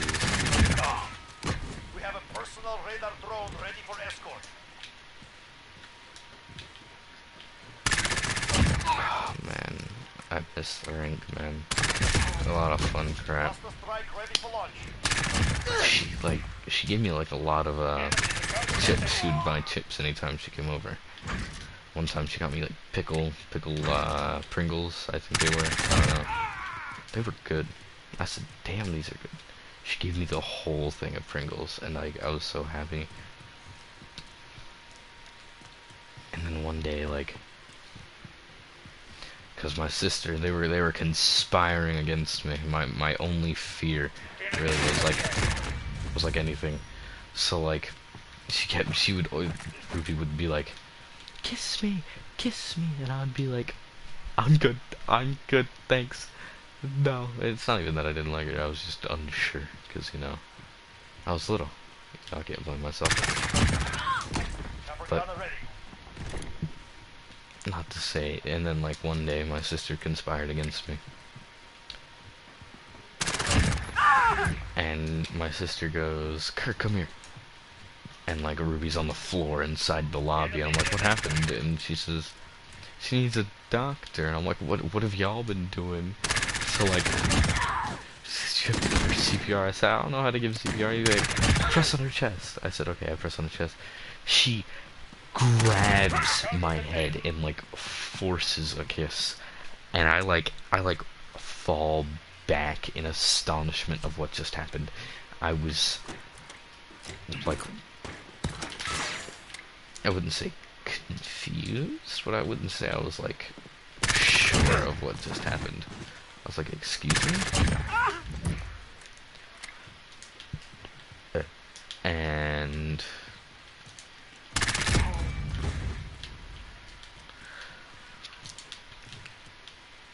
And I wouldn't say that I was surprised, but I figured, like, after that I went back out and I got me a drink. And then they tried to do it again. I said, oh my god, she's not gonna stop asking to kiss. So I was like, my mindset was, maybe if I actually do, she won't ask anymore, and she'll leave me alone. And I'm not gonna lie, for a second for a second it did work. It did work, but it took at least like a couple little smooches for it to actually work, and I was really mad because then my sister, I knew my sister was gonna tell me about this forever. She still talks about it. Oh, and one day we were at this place. It was called Friday Fest, and we go to Friday Fest, and We have a personal radar drone ready for escort. my sister says, "Is that Ruby?" And this, I was like 11. I was like 11. This is like years after that. I walk up to and then my sister's like, "Go say hi." And I was like, "Oh." I walk up to her and I say, "Hi, Ruby. Is that you?" Because we haven't seen each other in like forever after that. And then she like smiled, turned around, and then like walked away. I couldn't tell if I should be embarrassed or I should be like, oh, you know, like, oh, okay, yeah, she doesn't want to talk to me. I couldn't be sad because I was little because I was at Friday Fest too. But you know, this is more of a time where like I wasn't having a fear of cooties. Cluster strike ready for launch. So you had Ruby, and then you had... There was this joke going around for a while where, like, my sister would ask me, like, "Oh, Kirk, do you have a girlfriend?" And at one point I got sick of it, and I said yes. And...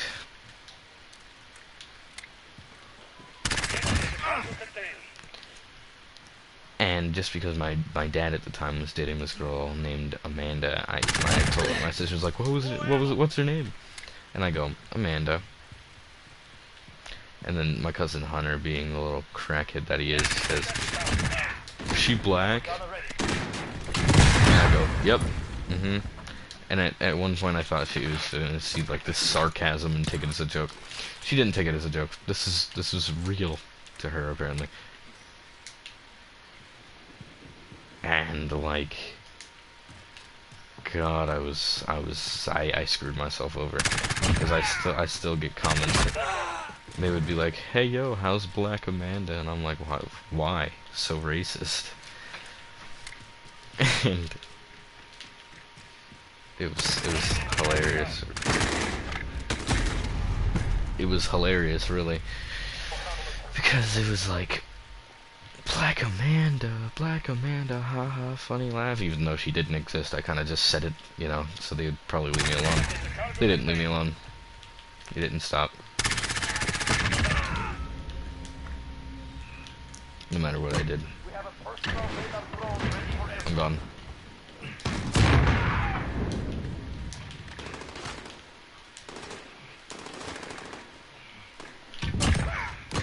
Cluster strike ready for launch. And then you had after that, I was in 3rd grade. Same year I was bullying Amanda, and I felt awful about it. I felt really bad about it, like, awful. God, I can't stress that enough. And at one point, yeah, I did like her. I'm not gonna lie. She was cool as hell. We were friends.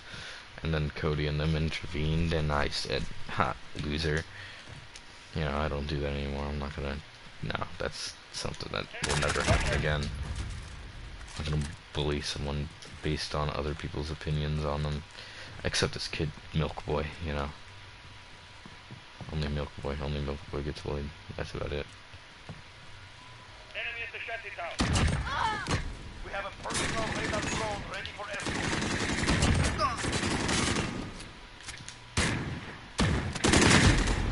Okay. I forgot what her name was, but it was a redhead chick. And... God, she was really nice for a 3rd grader. All 3rd graders are complete a-holes. Not her though. She was nice. Nice redhead. And I did what I could, right? To like impress her, as usual. You know, when you're little, you try your best. And I was more focused on not being strong, but being like the mysterious one. Because I thought being like the mysterious one was the coolest thing you could possibly be. Don't. It's not the truth. Don't be the mysterious one, right? Especially when you're little. Because at that point you just kind of look like someone who can't speak English. I was asked that at one point, and that was like the saddest moment. I was asked if I spoke English, and I was... No.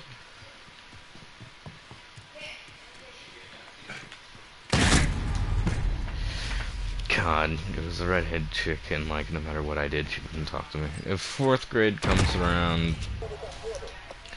and God, there was this, oh my God, I remember from kindergarten, oh my God, her name was Haley, and like, this was like, I'm forgetting all about this, because we were little, it wasn't a relationship, it was more just like that, oh, you're so cool, and like, it was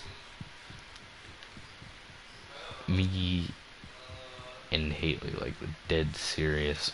We liked each other. We saw it. Everybody saw it. We was like, hell yeah. Everybody saw it, bro. It was weird. You know, I liked Haley. You know, it was cool. Haley was cool as hell. She was blonde, blue eyes. More of a redneck, but, you know, at the time, I didn't even care about those kind of types of stereotypes or anything, and didn't know none of those really existed because you were little. You know, it was just like, you know, more or less interests that didn't matter as much. Which I really wish it was still that way, but it can't be that way anymore because everybody's a-holes.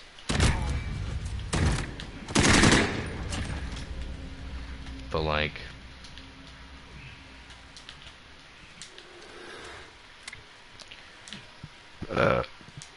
oh my God, she was one of the cooler ones, but like 4th grade rolls around, and, you know, I'm still in Savannah Ridge. This is my last year in Savannah Ridge, and I had no clue yet. But if I did, I'd be really sad, because I met a lot of good friends, including, this one girl that I still know today. Her name is Kylie, you know.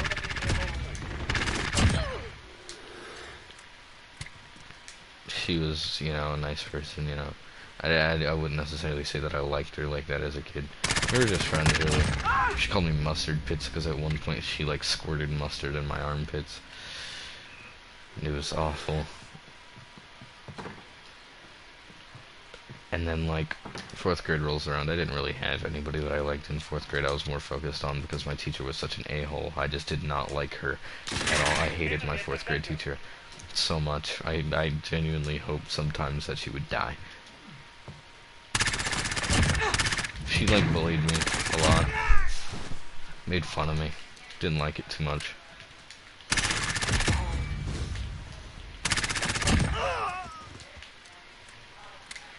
And I'm not even, like...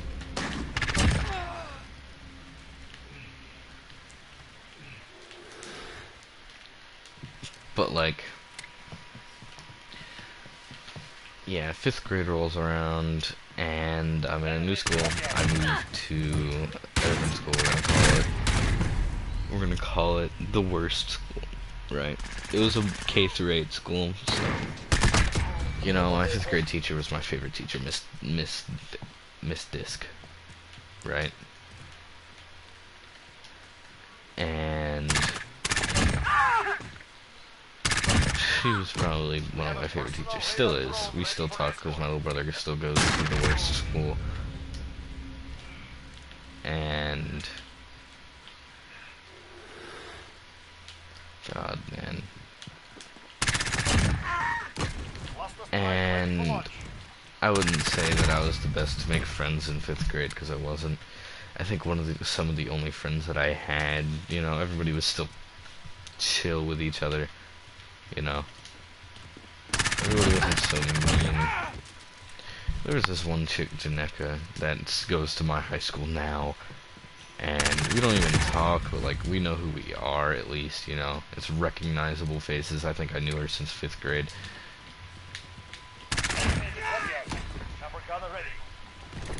And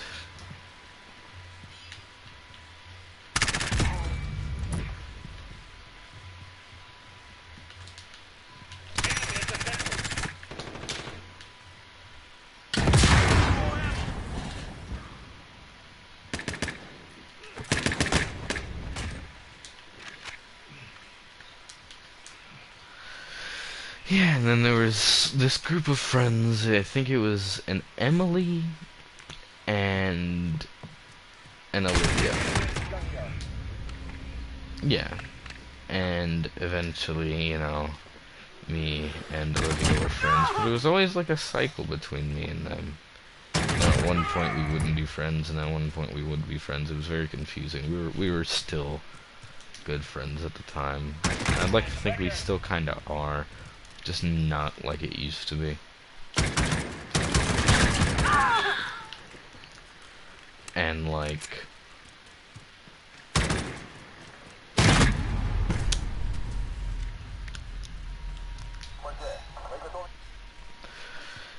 it was amazing, really, because like it was more or less, I wasn't expecting it. You know, I liked her. She was cool as hell. You know, I'm not gonna lie to you, but I chose not to say anything. That's like one of my bigger regrets, because she ended up saying something.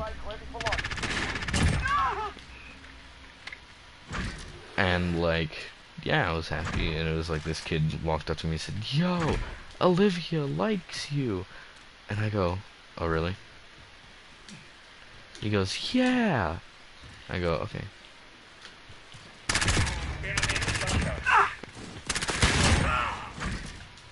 I thought it was cool. Like I really did. And it may sound like because I did really say it like that. I was trying to act cool about it. You know, I really did kind of freak out. I was like, yes. You know, and then we didn't talk after that, you know. I like was so nervous to talk to her after I said I like you too, you know. I was like way too nervous. I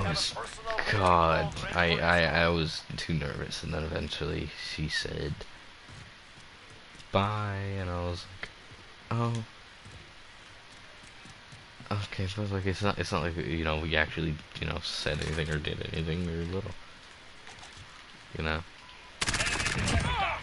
Still am kind of little, but I wouldn't say I'm not smarter than most runs you see out here today. Doing dumb, oh, lag.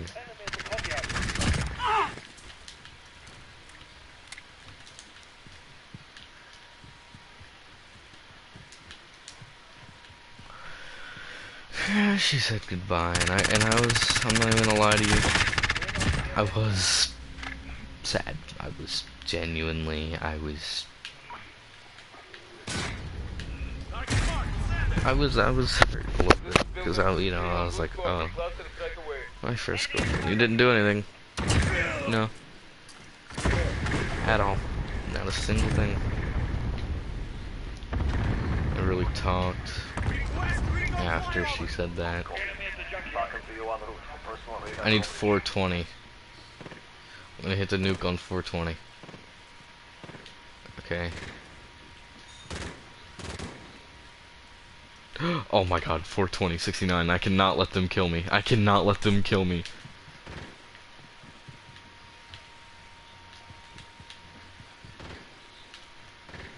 I cannot let them kill me.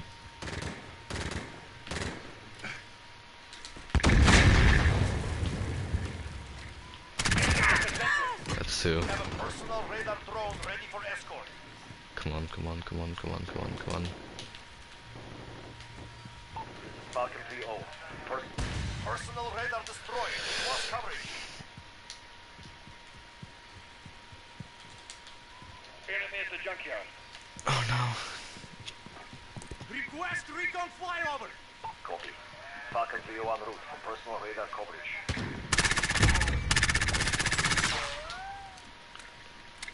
I need to get this 426. 426.9, come on. 426.9.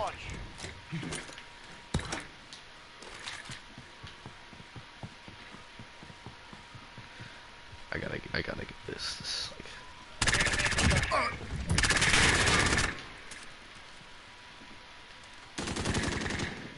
Where'd he go?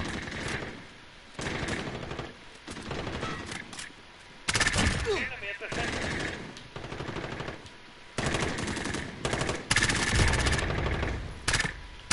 Falcon 3-0 Yes. Radar depleted. Recall into base. Go, go, go, go, go, go. Go, go, go, go. I can't die. I cannot die. Beginning launch sequence. Oh, wait. No, it's not going to be 426.9 because, like, it's going to be 420. It's going to be 426.69. Damn it.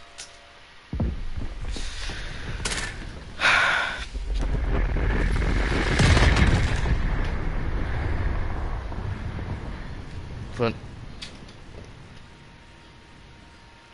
oh man, whoa, huh? That's cool. We have victory. Thanks to Hey, let me screenshot. There we go.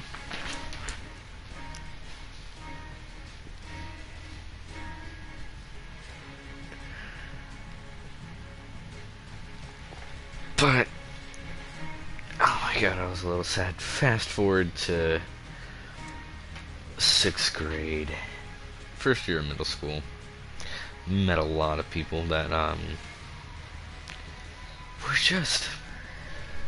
were just kind of you know, like it was middle school. Everybody was like, you know, tough shit, I guess.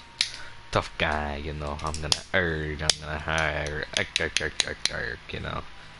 Real big, you know. But like, I hate my 6th grade year is probably one of my tougher years because that's when like depression hit hard, like all the time. I was like talking about killing myself a lot. It was awful.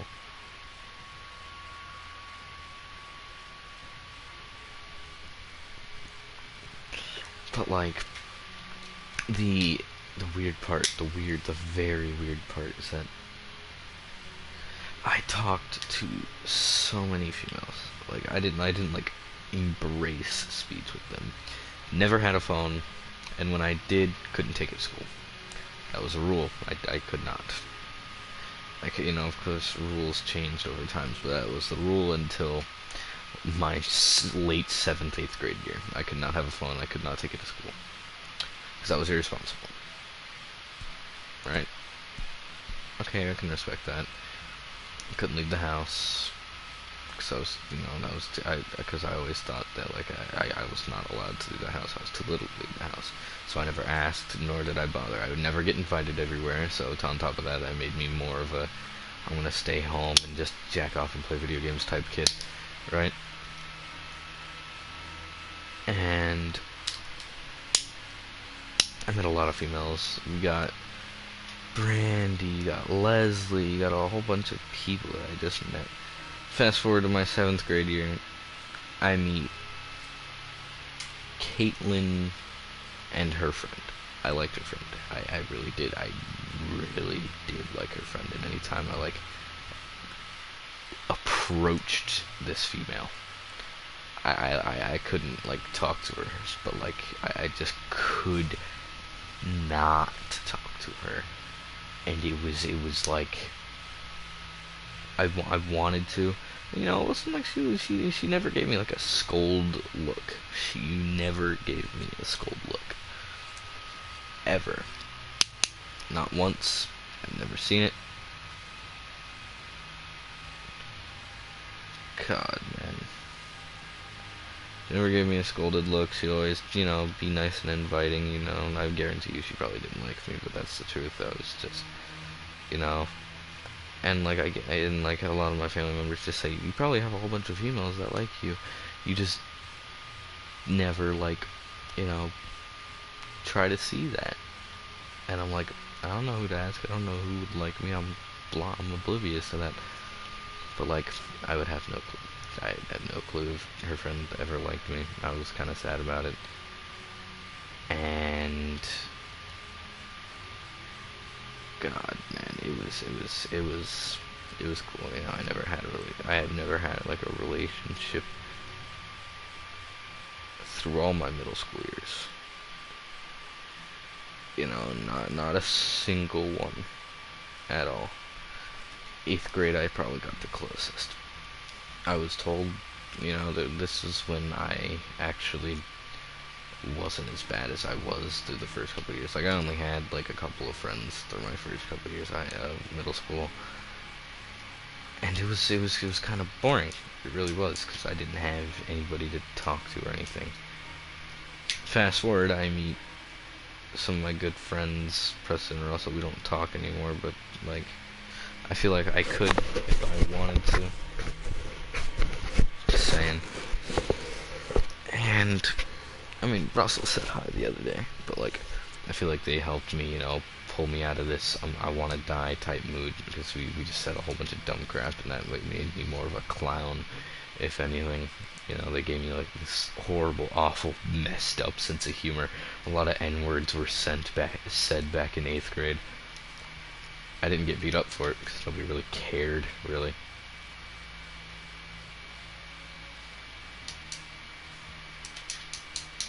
I guarantee you, if I had the sense of humor I have now in like middle school, I'd probably be not the coolest, but I'd probably be pretty not like I was.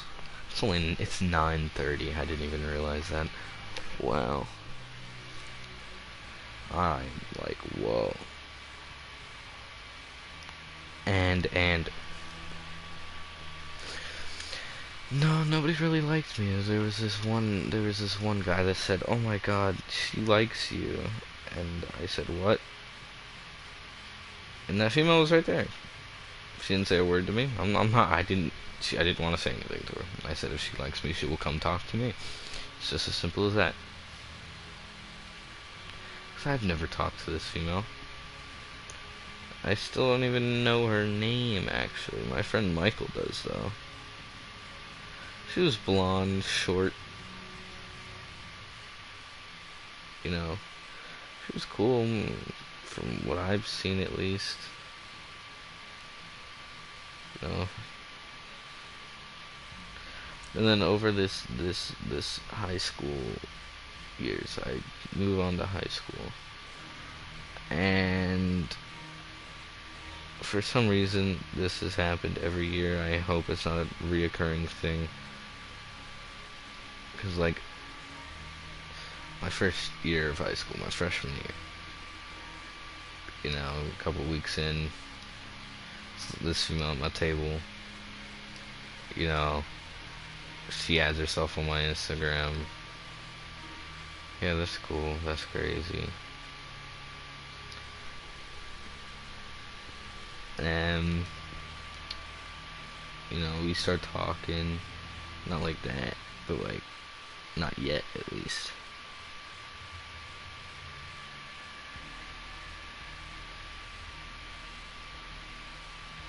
And I forgot what started it, but I don't think... Oh yeah, she sent me a text. She says, "I don't know if you would like me back," which is stupid.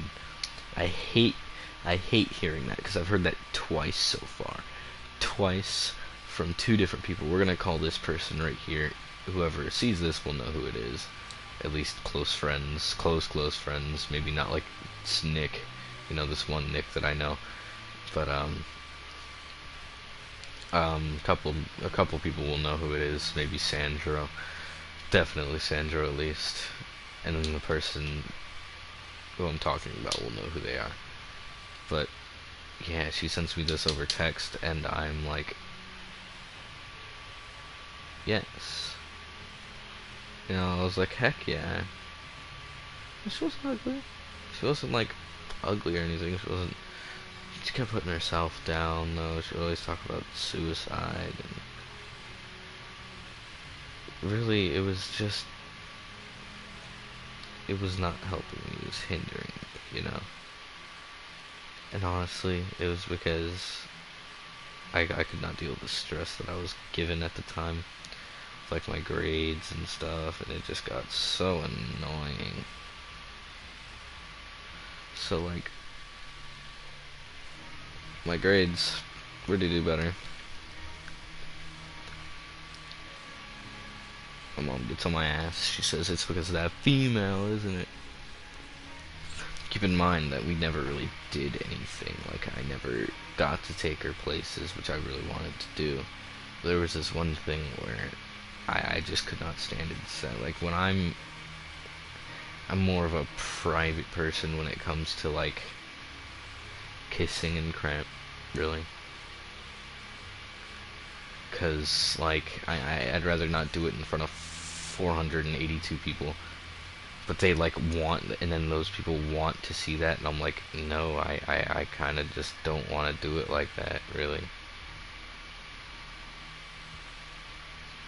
And I hate getting pressured to do things, because like, it's like getting told, you know, I'm gonna be responsible for once, I'm gonna do the dishes. You walk out, your mom says, hey yo, make sure you do them dishes. No, I don't want to do them anymore. I don't want to do that anymore. And that was the case, and like, honestly, I just felt, honestly, if I didn't just give up so quickly, I guarantee you it probably would have lasted longer. But I was also in a whole separate mentality then, where like, it was just awful. It wasn't her fault. It was my fault, because I chose nothing to do with it. And over the course of the summer, and I found this, just thinking about it now, it was just this whole vibe of just peace and being nice and stuff. You know, of course I couldn't ace it right away, but who aces something right away? Probably, like, I don't know, fucking Jesus. But, yeah, I was more on this peace, you know, keep it chill type vibe. You know, I was into that. You know, no other females really approached me in high school after that. There was this one female, we're gonna call her Brock. Okay, Brock. She wasn't a dude, she didn't look like a dude, I'm just saying Brock, because people who will possibly ever see this will get it. Brock, I really liked her. She was awesome. She had glasses in freshman year, it was awesome. I was like, aw, that's awesome. Aw. We talked not like that. Actually, we didn't start talking until I was in New York, because like I got really bored. I was like, what the hell? And so I started talking to her, and we start like talking. We're doing dummy crap on FaceTime every now and then. It was chill vibes, you know. We started doing the silly willy itsy bitsy spider BS.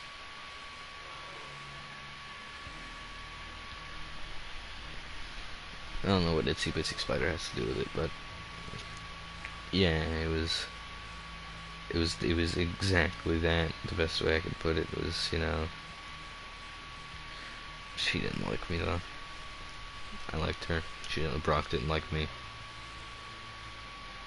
which sucks, because I really did like her, and then I didn't talk to her like that. School starts. Me and Brock have the same class together, right? The same history class, at least. That's the only class we have together, right? And we were put at the same table, so like, you know, we talk and we, you know, do dummy crap, you know, making each other laugh, and still. And this is my 10th grade year. This is this year. This is literally this year. And I admit to Brock that I liked her. She said she wanted time to think about it. I already knew the answer. I tried to, like, make it as quick as possible and less painful. You know. So that's what I did. I kept pestering her, and then she finally said, "Ew, no."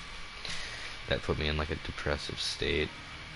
But while this is going on, I met one of the most amazing people in my life. By the way, keep this 22335. One of the most amazing people I'll ever meet.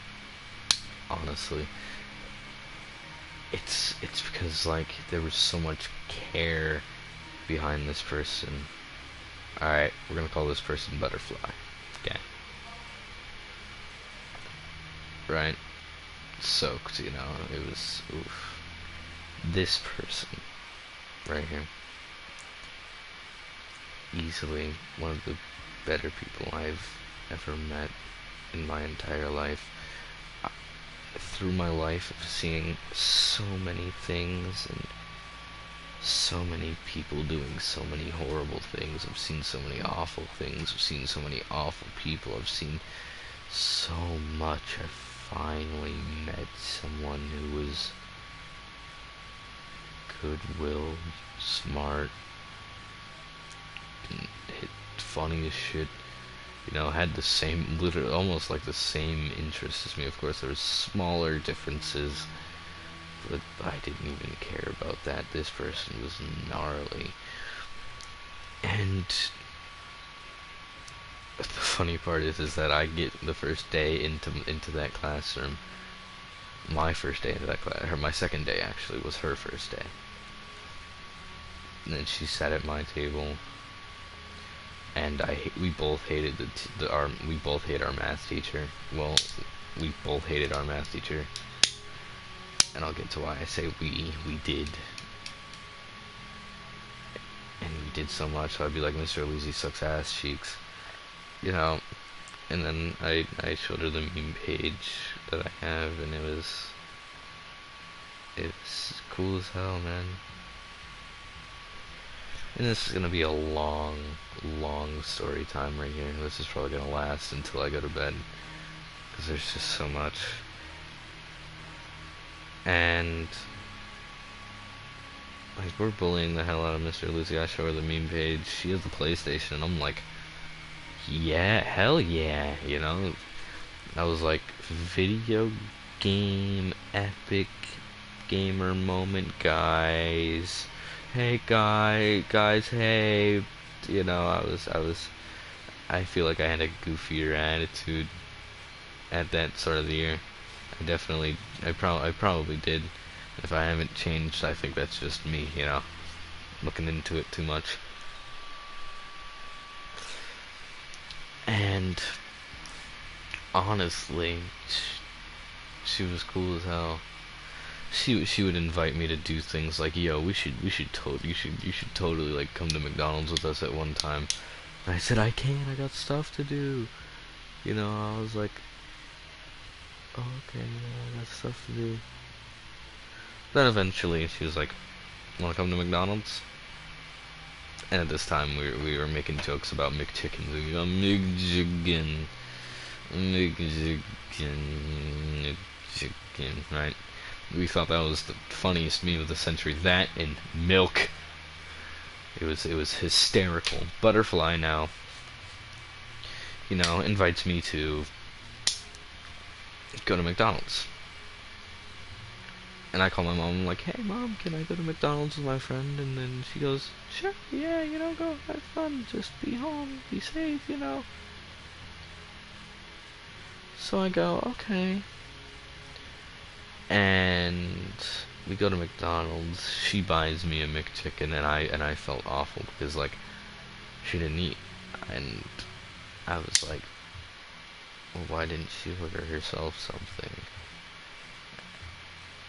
But the smile I saw on her face, and I was like, I kind of feel bad because you're not eating, I said, and she goes, no, eat. I like seeing people eat.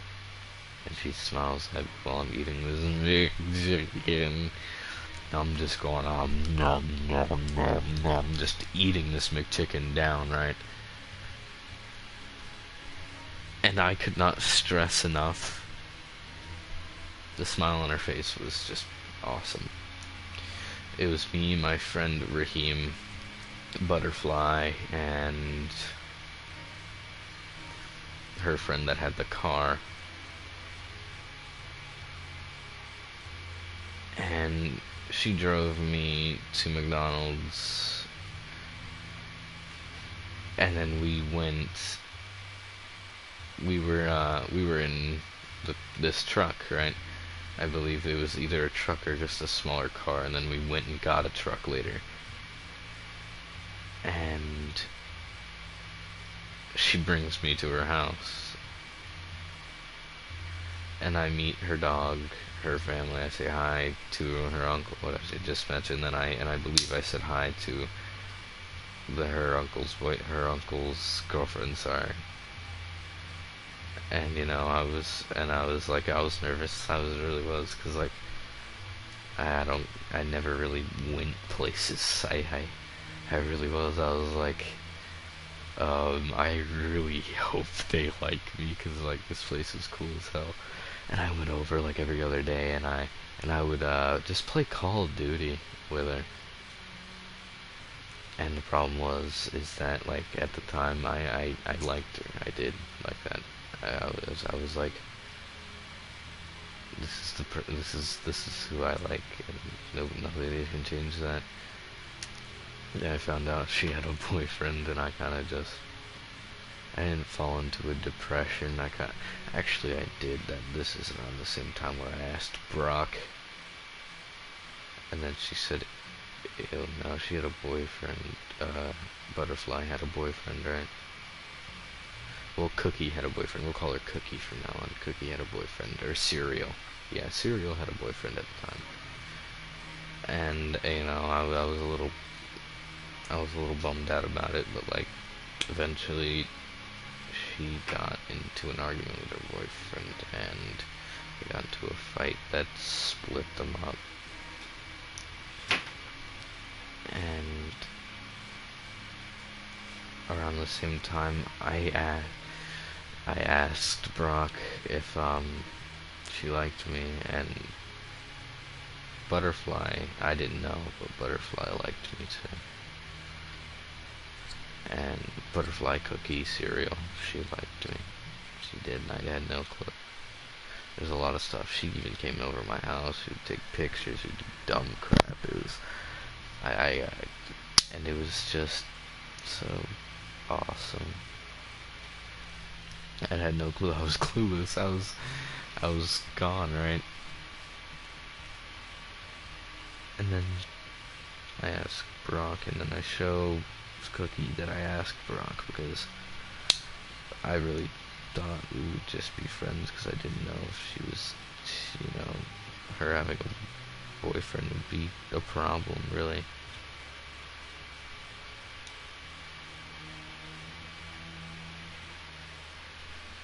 Oh my god, and then like, Brock denied me. Actually, she came over to my house once, and she had this face. She had this face, and it was just like something was on her mind. I couldn't shake that. I was like, she's thinking about something, and I want to know what that something is. I need to know what that something is, so I pestered and pestered and pestered.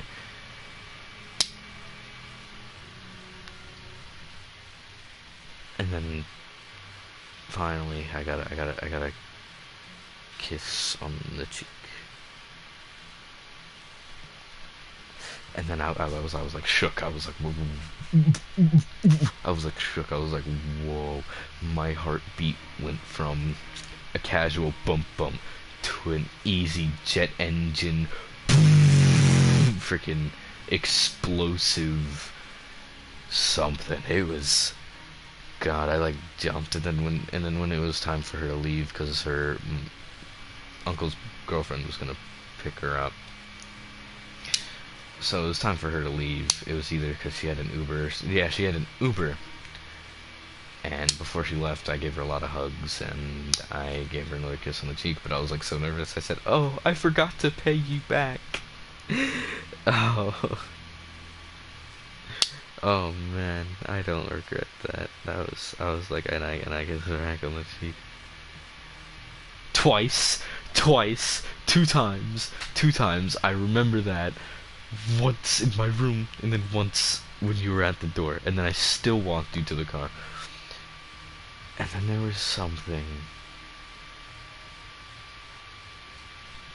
She says,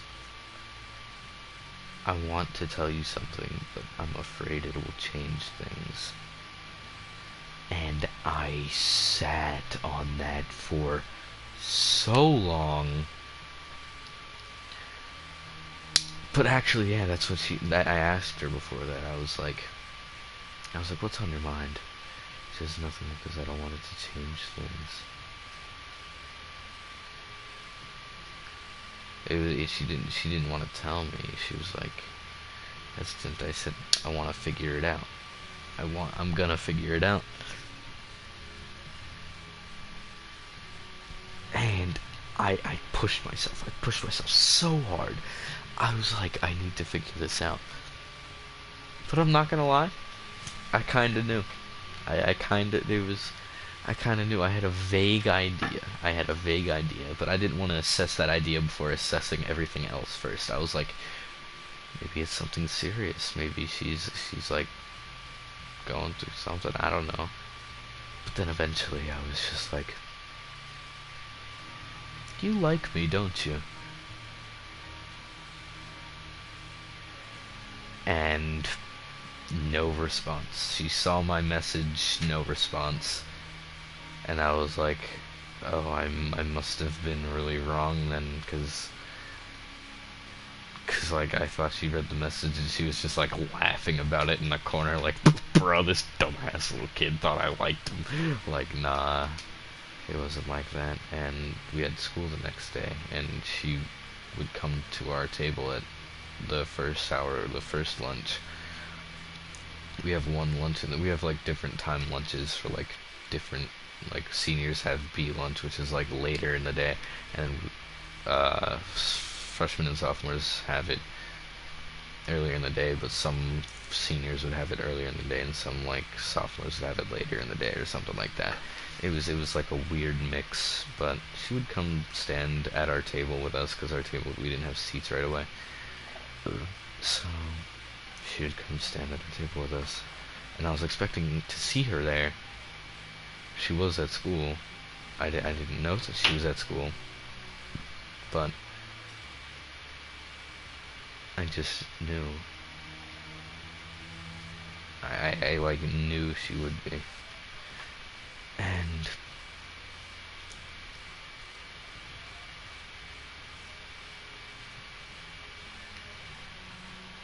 I get a note from her. It's given to my buddy Raheem.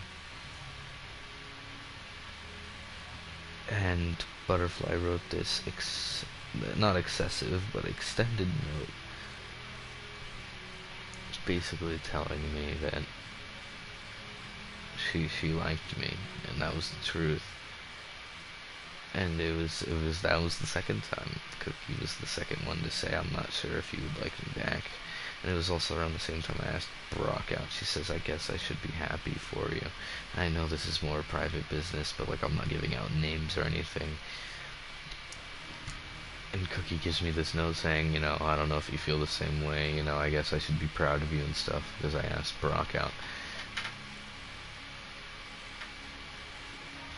And I go around to look for her because I really wanted to talk to her because Brock had denied me, and I was okay with that. And I go talk to Cookie or Butterfly,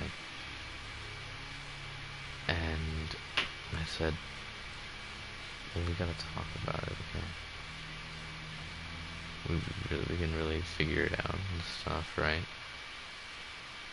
So like, we're gonna fast forward because she did come over to my house like once after that, and then I went to her house on Halloween, December 31st, 10:31, as you can see is my clan tag. I refused to change it only because it was like my favorite night of all time. Not because of what I'm about to tell you, but because it was just one of my funner nights. So I go to her house to go trick-or-treating because I didn't want to trick-or-treat with my little brother this year, because my little brother always does the same thing. He gets tired after 2 houses, wants to go home, and then doesn't do anything else.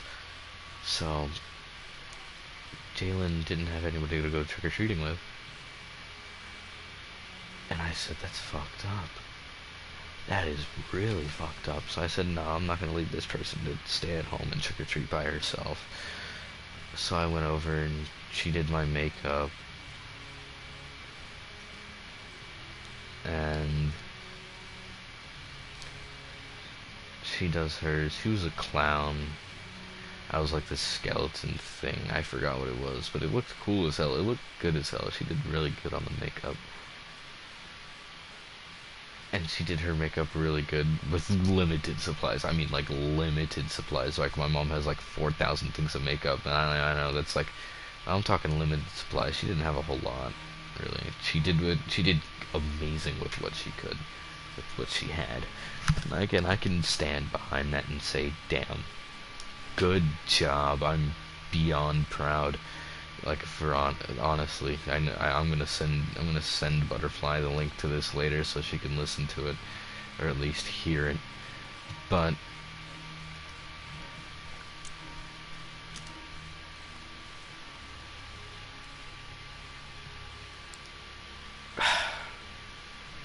Butterfly, Cookie, cereal. We go out trick-or-treating. I know I'm missing a lot of important events, and I'm just remembering what I can, like, as quick as possible. If I wanted to start from square one and then slowly move up, I mean, I do want to, but like that, I'm gonna be up past the time I'm supposed to get off again, and I can't do that because last time I got yelled at. But yeah, we go trick or treating, and we smoked. We you know, I was high as balls. She introduces me to this thing called shotgunning, and she was like, come here, and she shows me, and I'm like, well, this is oddly close to the lips. And I wasn't uncomfortable. I was not. Don't get me wrong. I was not uncomfortable. I was just like, I've never heard of it, and I thought shotgunning was like just beer, really.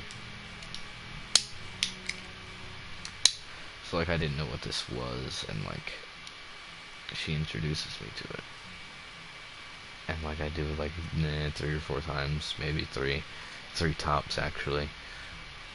And we decide to go out. We have this light too. We have this moonlight that was so good for the mood. It was honestly just like the best mood possible.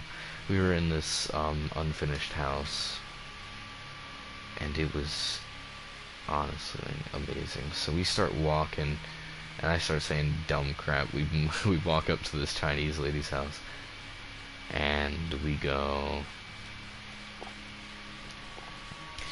We go to this Chinese lady's house, and after we walk away, she didn't celebrate Halloween, so she didn't have any candy. So I got really racist. I go ching chong, ching chong, ching chong as I'm walking away. And I'm like, oh god, that's just me being high as balls. And eventually we find a street that we like. We couldn't decide on a street for a while, so eventually we turned on a street. It was, I believe we made a right on a street, because, you know, eventually we were just like, dude, we need to get home. But we need to, like, get candy, right? So I'm walking around with my pillowcase, right?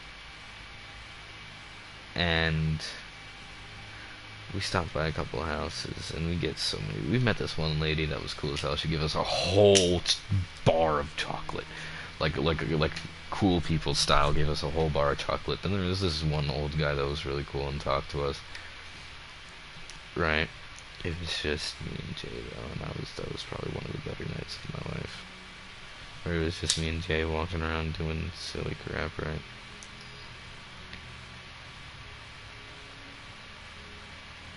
I remember so much from that night, and like, I couldn't remember all of it if I tell you, but I remember stopping because she had like bug bites and stuff, and like, something in me just said yes. Just said, I'm gonna kiss this one. And I did. We were stomped in like the middle of the street. We were just kissing outside of somebody's house. And then we just continued walking like nothing happened. We did it once or twice after that. But we did hold hands. a lot. She was getting bit up. She did a flip. She did like a cartwheel almost, or like a flip. And it was cool as hell. I was like, oh my god, no way. I was like really astonished. Not because I didn't think she could do it, but because she did it. And I was like, oh my god, this is amazing. And it was so cool. And I had until 9:30, right, to be back home.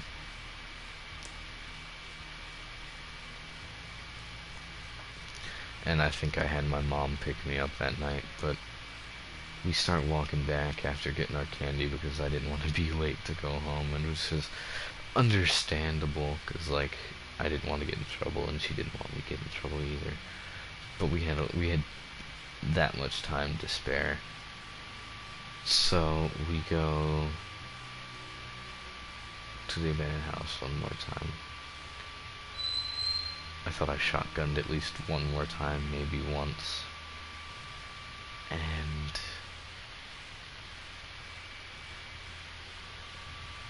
we kissed a lot.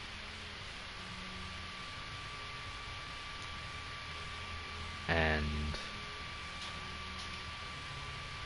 that was the night where I was just like, wow. Astonishing. Just top tier. Unbridled, just moi. And it was the day after Halloween.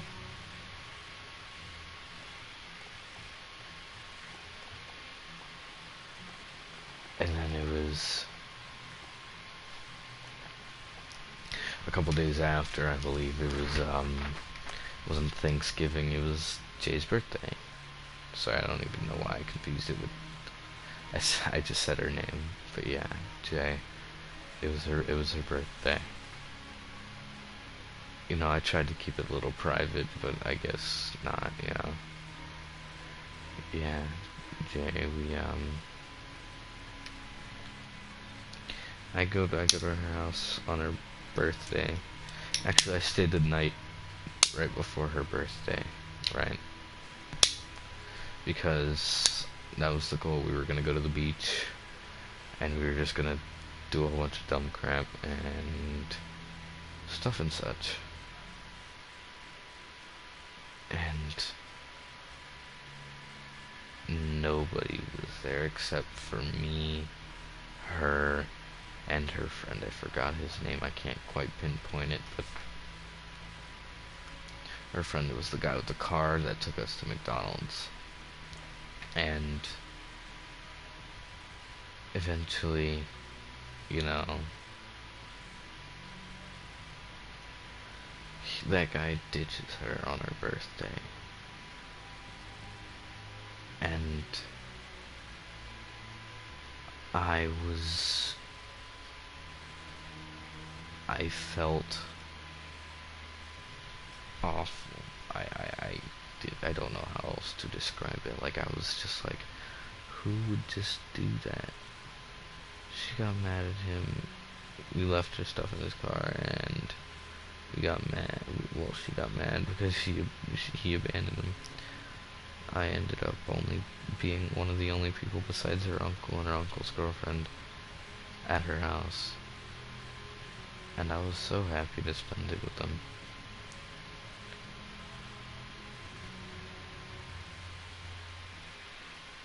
Really, I was. It was one of the better days. If not one of the best days. And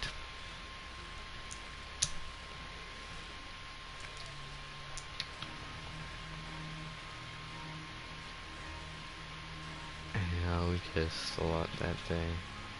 I stayed the night prior, actually. And we were watching movies all night, just sitting there pretty much until like 12. Everybody starts going to bed, and I'm just passed out, really. She comes out of her room early. Because we were supposed to leave early to go to the beach because we thought it was going to rain that day, and we didn't want to be late. we were supposed to leave around like, I believe it was like 10ish, and he didn't show up till 1, 2, 3, somewhere around there, somewhere late in the afternoon. And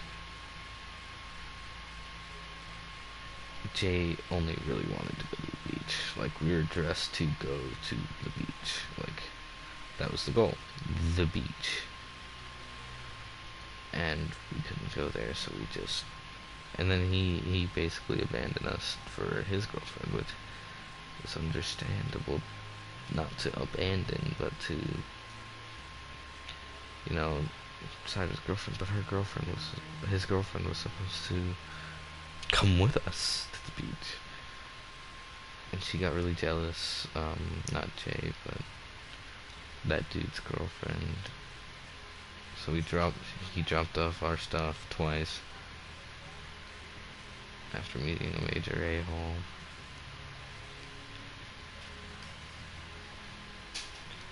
And I stayed there.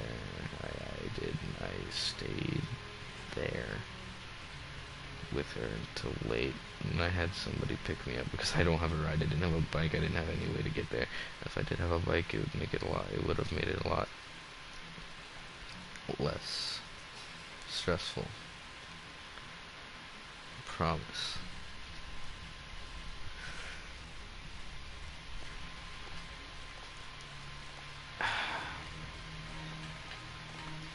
But like,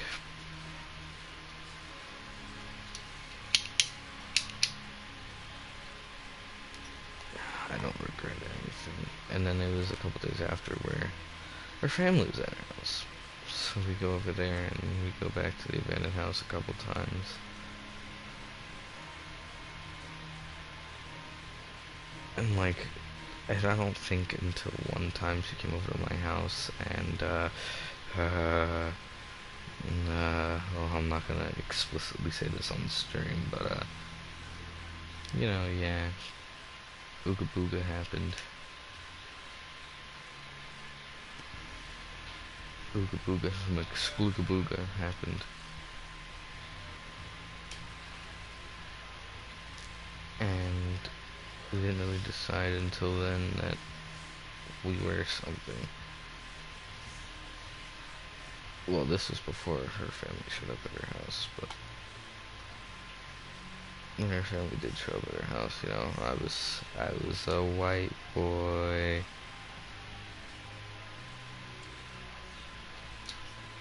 You know, I was white boy. But I wasn't an unlikable white boy, you know, I was Takis. You know, and like, I was told that everybody really liked me, that I was, you know, a cool person. And that it made her happy, but it also made me happy. And we went to the house every once in a while. Well, we took 2 walks that day. And each walk was just astonishing. I was like happy. This is actually before Ooga Booga happened, I believe, though.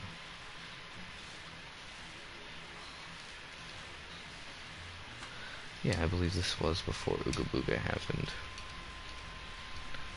But when Ooga Booga happened, though, I forget the exact order, and I know that makes me, like, probably really forgetful and messed up. But, like, forgive me, please. I believe... Yes, actually. The Ooga Booga happened before we actually confirmed that we were something. And I was so happy to say that we were something, and I was just like, thanks, I was the happiest. And like, just thinking about it now, like I'm grinning from ear to ear right now. No BS. I'm like, it was so good, man. Did a lot of cool stuff. I took her to the skating rink a couple times. We went out and we did some stuff, but I wish I could have done so much more because so much stress was put on her at once that, and I was like, she's gonna say no, that I wasn't, I didn't put any stress, but I did. I was putting nothing out but problems. I was like, oh my god, this is happening, what do I do? And I didn't even try. I always put everything on her to try and help me, because she already helped me with some of my problems. So any other problem that I had, I just kept putting it on her. And I realized now that I have to stop doing that. Of course I'll tell her about solved problems that are good, but still, like, if I ever do really need help and she can help, I'll tell her. But oh man, yeah, so much stress was put on her at once that, like,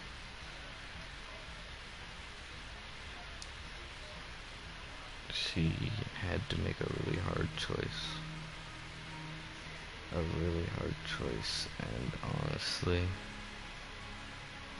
every now and again I feel like it was not the right choice, but that's me being, that's just because sometimes I just feel like that choice didn't have to be made, I would have asked for a little more time, but it's too late for that. She isn't gone, but she isn't mine, It's the sad part. I feel like nothing that I say can change that. Nothing that I can do can change that. And honestly, I would do anything. I would give up anything. Do that again. Just to have those fun moments again.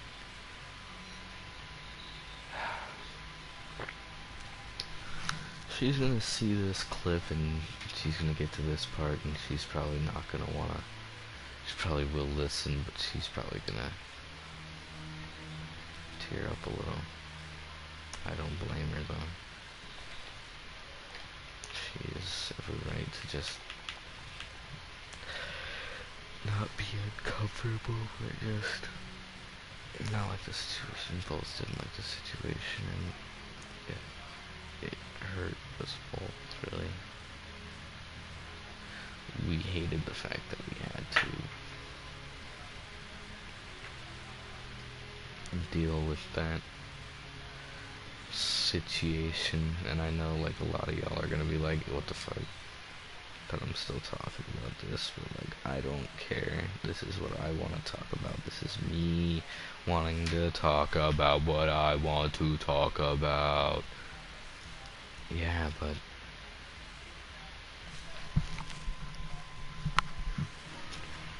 Jay is still one of the better people. And I really hope that I can, well, yeah, I know that I'll still be able to, I will still be able to call her a friend and stuff, but that's a mighty fine drop, And I keep bringing it up, I can't stop thinking about it, but I'm not as, like, destroyed about it as I once was, but it still has the potential to hurt. I wouldn't exactly say it's,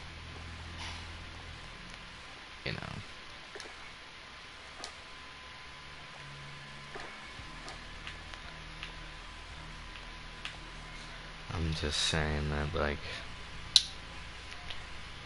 Jay was one of the better people, if not the best person. Still has helped me with a lot that nobody was really willing to help me with. Of course, I'm sure there was that one person that was willing to help me, and I just didn't see it. But Jay really tried. Jay really tried, and I've never been more happy because of it.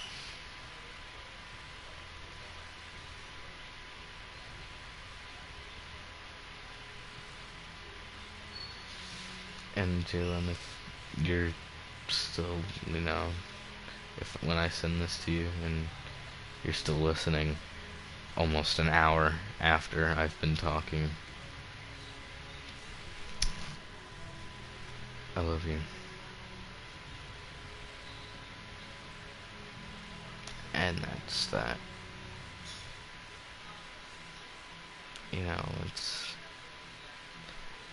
It's tough to talk about, really.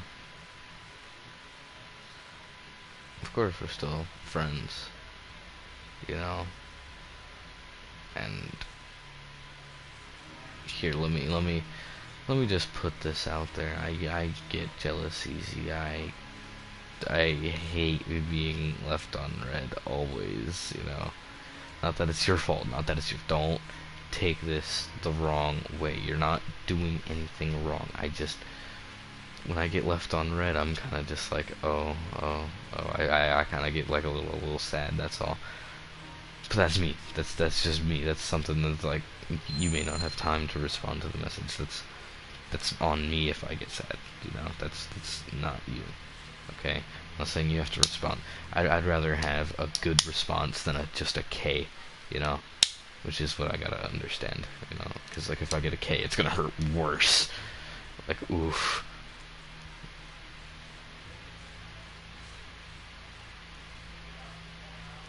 But, yeah.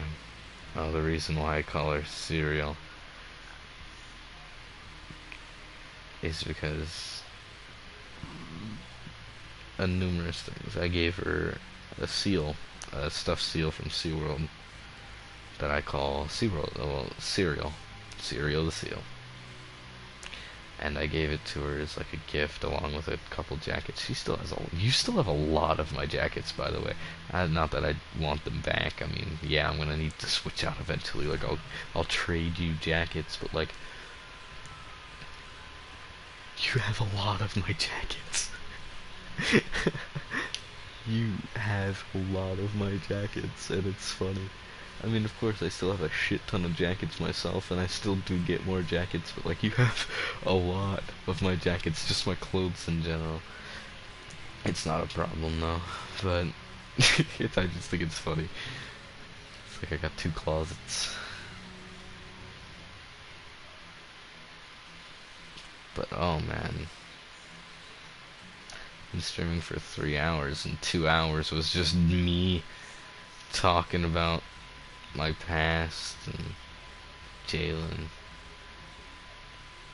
and I don't want it to be an obsession, because I wouldn't say that I'm obsessed, but I wouldn't say I'm not obsessed. I would say that I'm intrigued. I'm still interested, very interested.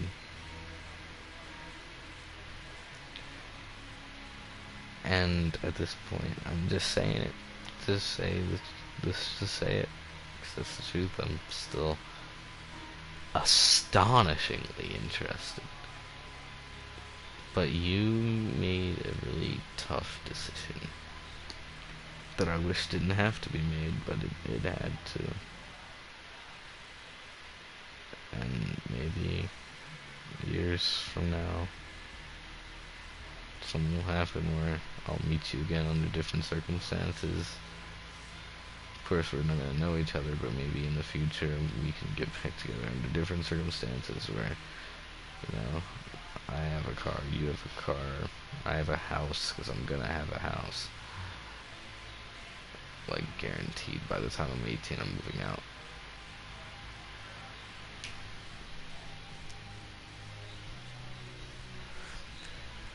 And, not just to Jalen, but to anyone who watches this stream. Just know that I'm here. I say this to Jalen a lot. I'm here, I'm always here, always here to talk to, but I'm saying this to everyone.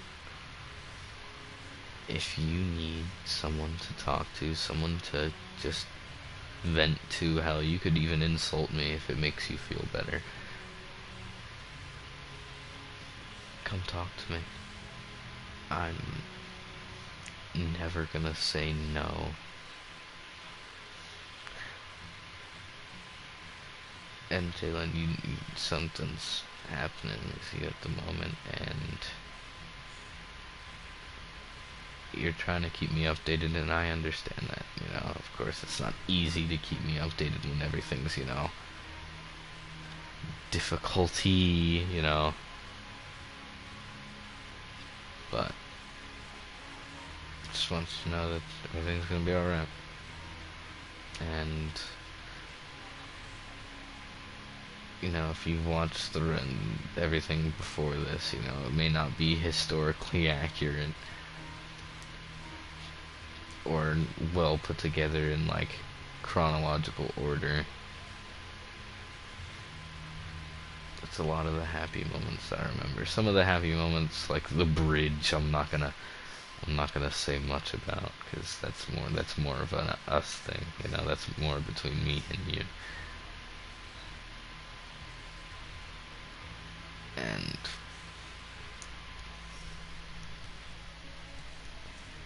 before I end the stream and go to that, I want to say thank you.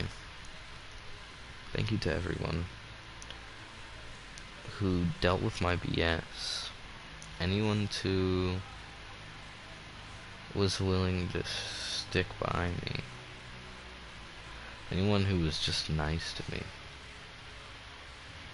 Who, like, especially Josh, man. Like, Josh, I don't think you understand. I've known Josh since the 6th grade, pretty much. If not yeah, I think it was like the 6th or the 7th grade. I knew Josh. I think it might have been the 7th grade, but I knew Josh forever, and I'd like to think he was still a good friend. Of course, there was that one time where I got really mad at you for saying some dummy shit. But, like, Josh, you're a good friend. Caitlin, Jeremiah, Raheem, that whole group. Amazing people. Dumb as fuck, but amazing people. I cannot stress enough how, like, I would do anything for y'all. You know, even if Patrick's a complete a-hole when it comes to talking about, you know, certain topics with me, or, you know, something slick comes out to one of y'all's mouths, you know, I'm not gonna hate you. I'm gonna be mad, but I'm not gonna hate you. Sandro and the boys, the council, all that. Keep on, man. Don't give up. Really don't. It's not worth it. If you keep pushing, it'll get better, I promise. Sandro, you keep doing you, I guess. You just keep doing you, man. You just keep being retarded, I guess. And Dylan, you're in a whole separate friend group to me. You are in, like, exclusive friend zone with Josh and maybe 1 or 2 other people.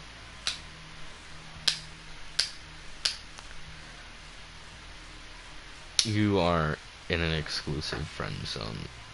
You are your own category in my book. You are... This is Serial's collection.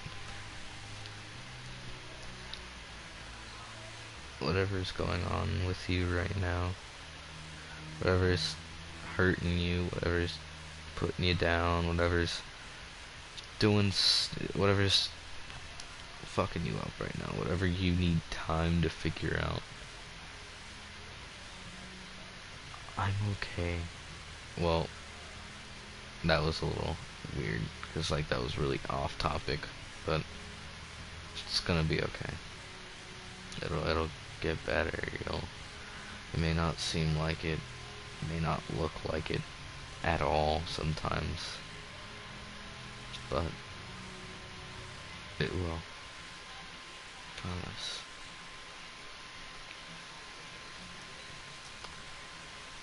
And maybe once I'm not grounded from leaving my house, I can come over and we can play COD and just vibe one more time. Well, I say one more time like we can't do it anymore. But yeah. I can't stress enough how much you mean to me. Just by being cool as fuck. You mean a lot to me as a friend. And maybe in the future something else.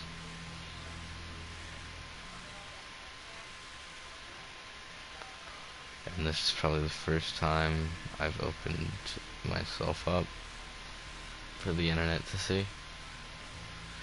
And y'all have been staring at the same pistol for so long. I'm sorry.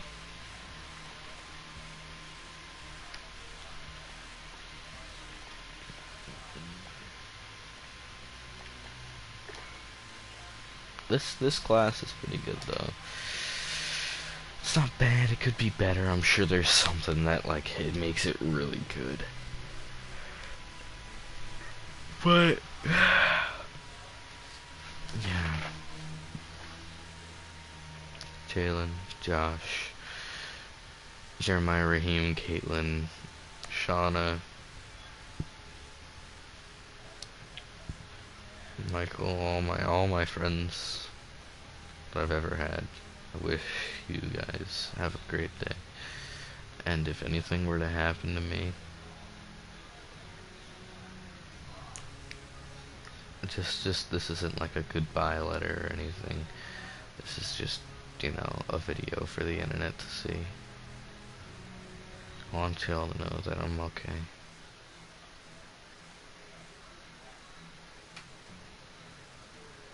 And the only way you could possibly ever hurt me is by not trying, really.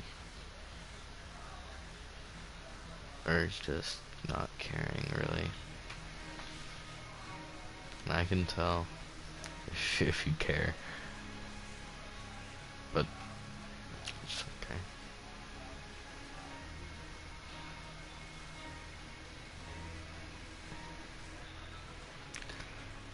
I love y'all. I love you, person who is watching this. I love you.